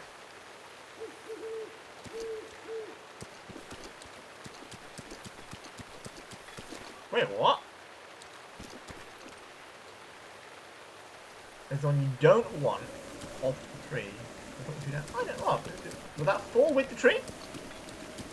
You know what? Let's try that. Let's do a bit of experiment before we do have a bit of chopping on axe. Oh, let's use the chainsaw on the tree.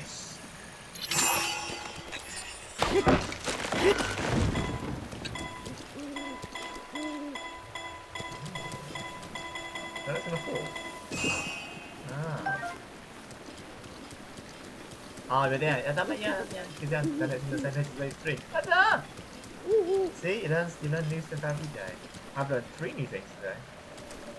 Right, I'm going to travel back to where I was, and we'll see. I should be on 575 seeds. I was here-ish, wasn't I? Yes.